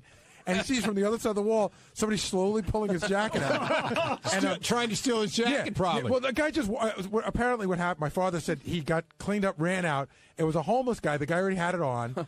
And my father gave him. The guy put it on his jacket? Yeah, and then my father gave the guy like $5. It was a homeless guy. He walked by, he saw a jacket. He had to buy it back? Well, he didn't have to. He could have said, give me my jacket. But he said, hey, that's my jacket. If you he felt bad for the guy. Ronnie, I think you may have a new segment here. It's my new show, man. Well, congratulations. The shit stories of the limo business. Are you glad to be back here today? Yeah. It's taken a lot off my mind today. It's good to see you, man. It was good to see you. It's glad to be back, and I thank all you guys, man. You're really great. Everybody I appreciate it. Everybody treating you okay? Yeah, definitely. So were you today anyway? So were you super excited when Doug Hurwitz showed up? Yeah, Doug Hurwitz. Yeah, well, hey. What can I say? No, I'm sure Ronnie appreciates it. I did. I appreciate everybody right? coming, really. But it's Doug Hurwitz. What can I? Howard, the guy everybody I don't know. It looks like they try to ignore. I don't know. Who was he hanging with? Did you notice? He was trying to hang with me. He was sitting next to me, and I heard him make a comment like he's trying to be my best friend, so when he goes to Rick's or something, he'll get special treatment. Well, that was probably he was making a joke because no, he wasn't making a joke. I don't think he was making a joke, to be honest with you. Do you think he really brought that up? Like, hey, Ronnie, I hope you remember this. So yeah, he did kind of mention it to me. And by the way, sorry about your mom. Exactly. Yeah, was he sorry about your mom? But the next time you go to he Rick's? drove all the way from New Jersey, so I really appreciate it. There were hot chicks at the show. Yeah, my daughter. Oh my God, your daughter-in-law is beautiful, and her sister. Yeah, everybody was saying that my daughter looks like Sal's wife. She does. Boobs. She looks exactly like Sal's wife. I was trying to get numbers and stuff, but. Then there was another cute chick there. I was looking around. I go, Tara. Yeah, Tara's to pick somebody up. So if anybody's interested, Tara's looking for a rich husband. But Howard was asking me yesterday what it was like, going there and who was there and everything, what was going on. And I said, for me, the interesting thing was, it's always weird when you see somebody in their environment, and I'm not goofing on you or anything, but it was weird, Ronnie. You're like a grandfather. And seeing Ronnie's grandkids running around, it's just a different side of you. Yeah, I know. On Thursday's wrap-up show, Sal stopped by. He said that after he made the comments about Robin's diet being not the most normal thing, she came to his office and they had a little talk. And Sal let us know what Robin was thinking, what he was thinking, and just another glimpse into the life of Sal Governale. It was quite interesting. Check it out for yourself. You smoke the vapor cigarettes more than you smoked regular cigarettes. Without a doubt. And do you be totally honest, swear on the life of your kids, in the last 6 months, have you smoked regular cigarettes at any point? Yes. When my battery dies out and I'm at a bar. First of all, it's the funniest thing because you walk into Sal's office, he pulls the filter off these things and he puts it in a charger, like a phone charger. Yeah. So when your battery dies out, you smoke regular cigarettes. In certain cases, yes. But again, I can't deny the fact that I do feel better, and it's no different than Nicorette gum. There's nicotine in Nicorette gum, and this is but Nicorette gum wasn't made to be chewed for the rest of your life. So you add nicotine to it? Is that how it works? I add nicotine to the cigarette. That's what those drops are? They're nicotine. And the drops have the skull and the crossbones on the side. Yeah, but there's a skull and crossbones on Clorox bleach, and you're still handling that. Well, you don't drink it. You're not drinking it or smoking but you're still making contact with your skin. It's still an irritant. It's not the same. It's how you handle it. How many drops do you put in? I put in 2 to 3 drops. How many are you supposed to put in? About 2 to 3, but like 1 to 3. 2 to 3 is supposed to last you about a half a day. I must put in 2 to 3 drops every 10 minutes. So dude, you're killing yourself. I don't think I am. Understand something. With regular cigarettes, you may be killing yourself with the smoke getting in your lungs, but you're still ingesting nicotine, even though you're not doing it the same way, which is still hazardous to your health. I don't know. We'll find out. If I start shitting blood, I'll be the first to tell you guys. So you have 3 young kids, and you seem to be treating this like a joke. There's a warning sign on the shit that it's not good for you. Well, because it's nicotine, and they No, don't not want the nicotine part of it. It's the in other fact, chemicals involved. You had in it. another bottle. I was looking for it today. You had another bottle out at Rick's the other day that said this hasn't been tested by the FDA. That company. I mean, it's just crazy. The reason why I no longer have that bottle is because that company's out of business. So you going to change anything? Are you just going to keep? Yeah, I'm going to change my filters as soon as I leave. This place. in the car, I try to tell you to stop. I know. You drive me crazy with that. But getting back to Robin, she, it's like the eclipse. It happens only once in a long while. Robin made another trip to my office today. Oh, really? What'd she say? She came in and she's like, how come every time this diet stuff comes up, I got to be caught in the fucking middle of it? She wasn't pleased. I'm like, Robin, I go, you're only hearing half the story. Lisa G, she comes in, she asks you about a diet. Then she asks you your opinion on Robin's diet. Then I say, well, I think Robin's diet's horseshit. I think it's a fad diet. This is what I said to Robin. Then she goes on the air, that Lisa G, and she concocts this whole thing. Sal's on a diet, and he thinks Robin's diet is horseshit. Now, she asked me what I thought of it. It's not like it's not like I'm in the hallways doing backflips saying Robin's diet's horseshit. Look at me. I am the greatest nutritionist in the world, the healthiest guy. So the news has to take some responsibility for that. I don't necessarily believe in Robin's diet. But wait, I think you call that horseshit, Sal. Yeah, I don't believe in that horseshit diet, but I didn't personally come forward and wave a red flag saying what Robin is doing is wrong. So you're saying it's the news's fault because they asked you the question? I'm saying the news is omitting some material things that should have been presented when they tell this story. Well, she quoted you directly. Yeah, she quoted me without entrap. It's slightly entrapment. How is it? Wait, hold on. How is it slightly entrapment? She asks me I'm dieting, I'm doing well. Then she asks me my opinion about Robin's diet. And I tell her that I think it's horseshit. But then she goes on the air and says, Sal's doing a diet and he thinks Robin's is horseshit. Well, it's not. She's putting it in a way, it's instigating. She's doing it in an instigating manner. She's trying to prod the fucking animal. Prod the gorilla, so to speak. What should she? For lack of a better, hold on, whatever. You know what I mean. Poke the stick to the gorilla. And that's or any other animal. Don't read it the way I'm saying it. But the point I'm trying to make is that it was a little instigating, and she omitted some material things that she should have said. I'm not out there saying Robin's diet's horseshit and mine's better. I'm saying this is what I'm doing, and I think Robin's diet is horseshit. So why do you think Robin came back to you? Because I think Robin is so caught up in this thing that in any way, shape, or form, any hint of her diet being horseshit, it personally bothers her because she really believes in what she's doing. Well, I thought she made a great point. She said, look at her. I mean, she's been on this thing for a very long time. She's lost a bunch of weight. She's kept it off. She looks great. She does. What gives you the right to say that it's horseshit? Because it's a fad. Listen, in the real life, you don't stick things up your ass. You don't blend these wacky green shakes. You don't run to the bathroom every 15 minutes and blow water out of your colon. These are just not normal human things. You know what a normal human thing is? Smoking an electronic cigarette? No, that's not either. Eating right and exercising. I don't agree with what Robin's doing, and you know what? She looks great, and I wish her nothing but the best health. But it's just not.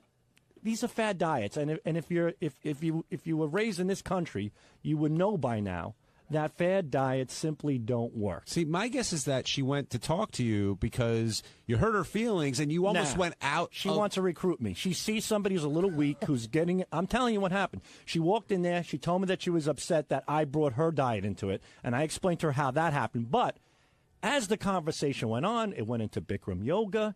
It went into what I need to do. It went into what I need to cut out. And I said, Robin, it's so funny. You say you're not in here to preach, but slowly you're reeling me in. Typical woman process. When you don't see it coming, they reel you in. And that's what she did. And she laughed.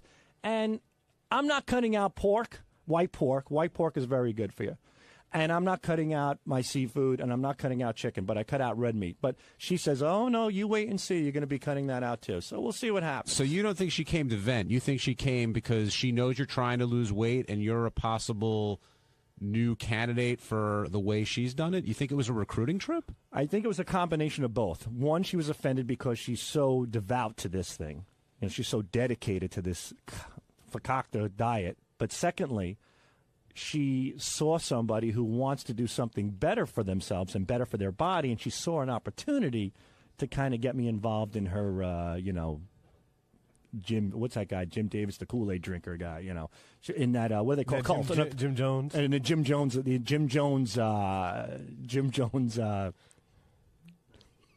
Sorry. Jim Jones liquid diet occult, I guess. I don't know. He had a diet cult? That's what you said? Diet occult. Do you remember what that whole Jim Jones thing was about? Yeah. He had an occult. He gave all these people Kool-Aid and they dropped dead. Wait, he had what? He had an. I didn't hear you because JD was laughing. Seriously. He had I don't know if I'm saying. I'm not. Apparently, I'm not saying the word right. He had a group of people that followed him. He was this leader of some sort. Right.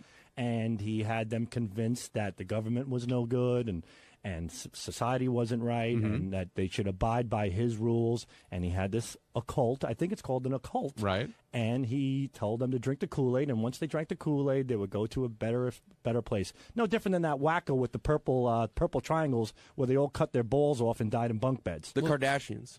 Well, but you comparing it to that, I mean, Robin's been accused of being part of occults before on the show. Yeah, right, Benji? And that's what I'm yeah, people have said it's sort of a cultish type thing. Occultish, sorry. I'm just confirming that. I'm just confirming that's you're right. So what I'm saying is it's not so crazy. I think to a certain degree it's a bit of an occult. You got that wacky girl who comes in, that doctor, whatever the hell she is. Ronnie. Yeah, Dr. Ronnie. Yeah, but in Robin's defense, it's not wacky to her. I mean, it's worked for her. Just she's not a wacky person. I should say you have a person coming in pitching to me a wacky diet. John, you really don't. I think Sal has a point that, and I don't know. The question is, if Lisa had said it, I don't remember her saying it this way. When asked about Robin's diet, Sal said it was horseshit. The thing is that I'm not going around saying that Robin's diet is horseshit. That's not my motivation. But if somebody asked you the question, you're going to give the answer. That's exactly right. Okay. So I think you're responsible for your own answers, and Lisa's doing her job. But when they come in to do the headlines, of course they're going to want to stir it up a little bit. Yeah, that's what they do. But I just want Robin to know that I'm not going out of my way to put her down. That's what Hitler like, not till I was asked. I didn't know one. They said, what do you think of the Jews? And now you're talking right, Bench. Now you're putting your head together. So it's not like I'm deliberately looking to knock Robin, but I stand by my word when I say I think it's a cockamamie, ridiculous. So how did you diet. and Robin end the conversation? We might end up at Bikram yoga together. You agreed to do Bikram yoga? And yeah, maybe even Richard. It sounds fantastic. It's a really great detoxifying thing, So it worked.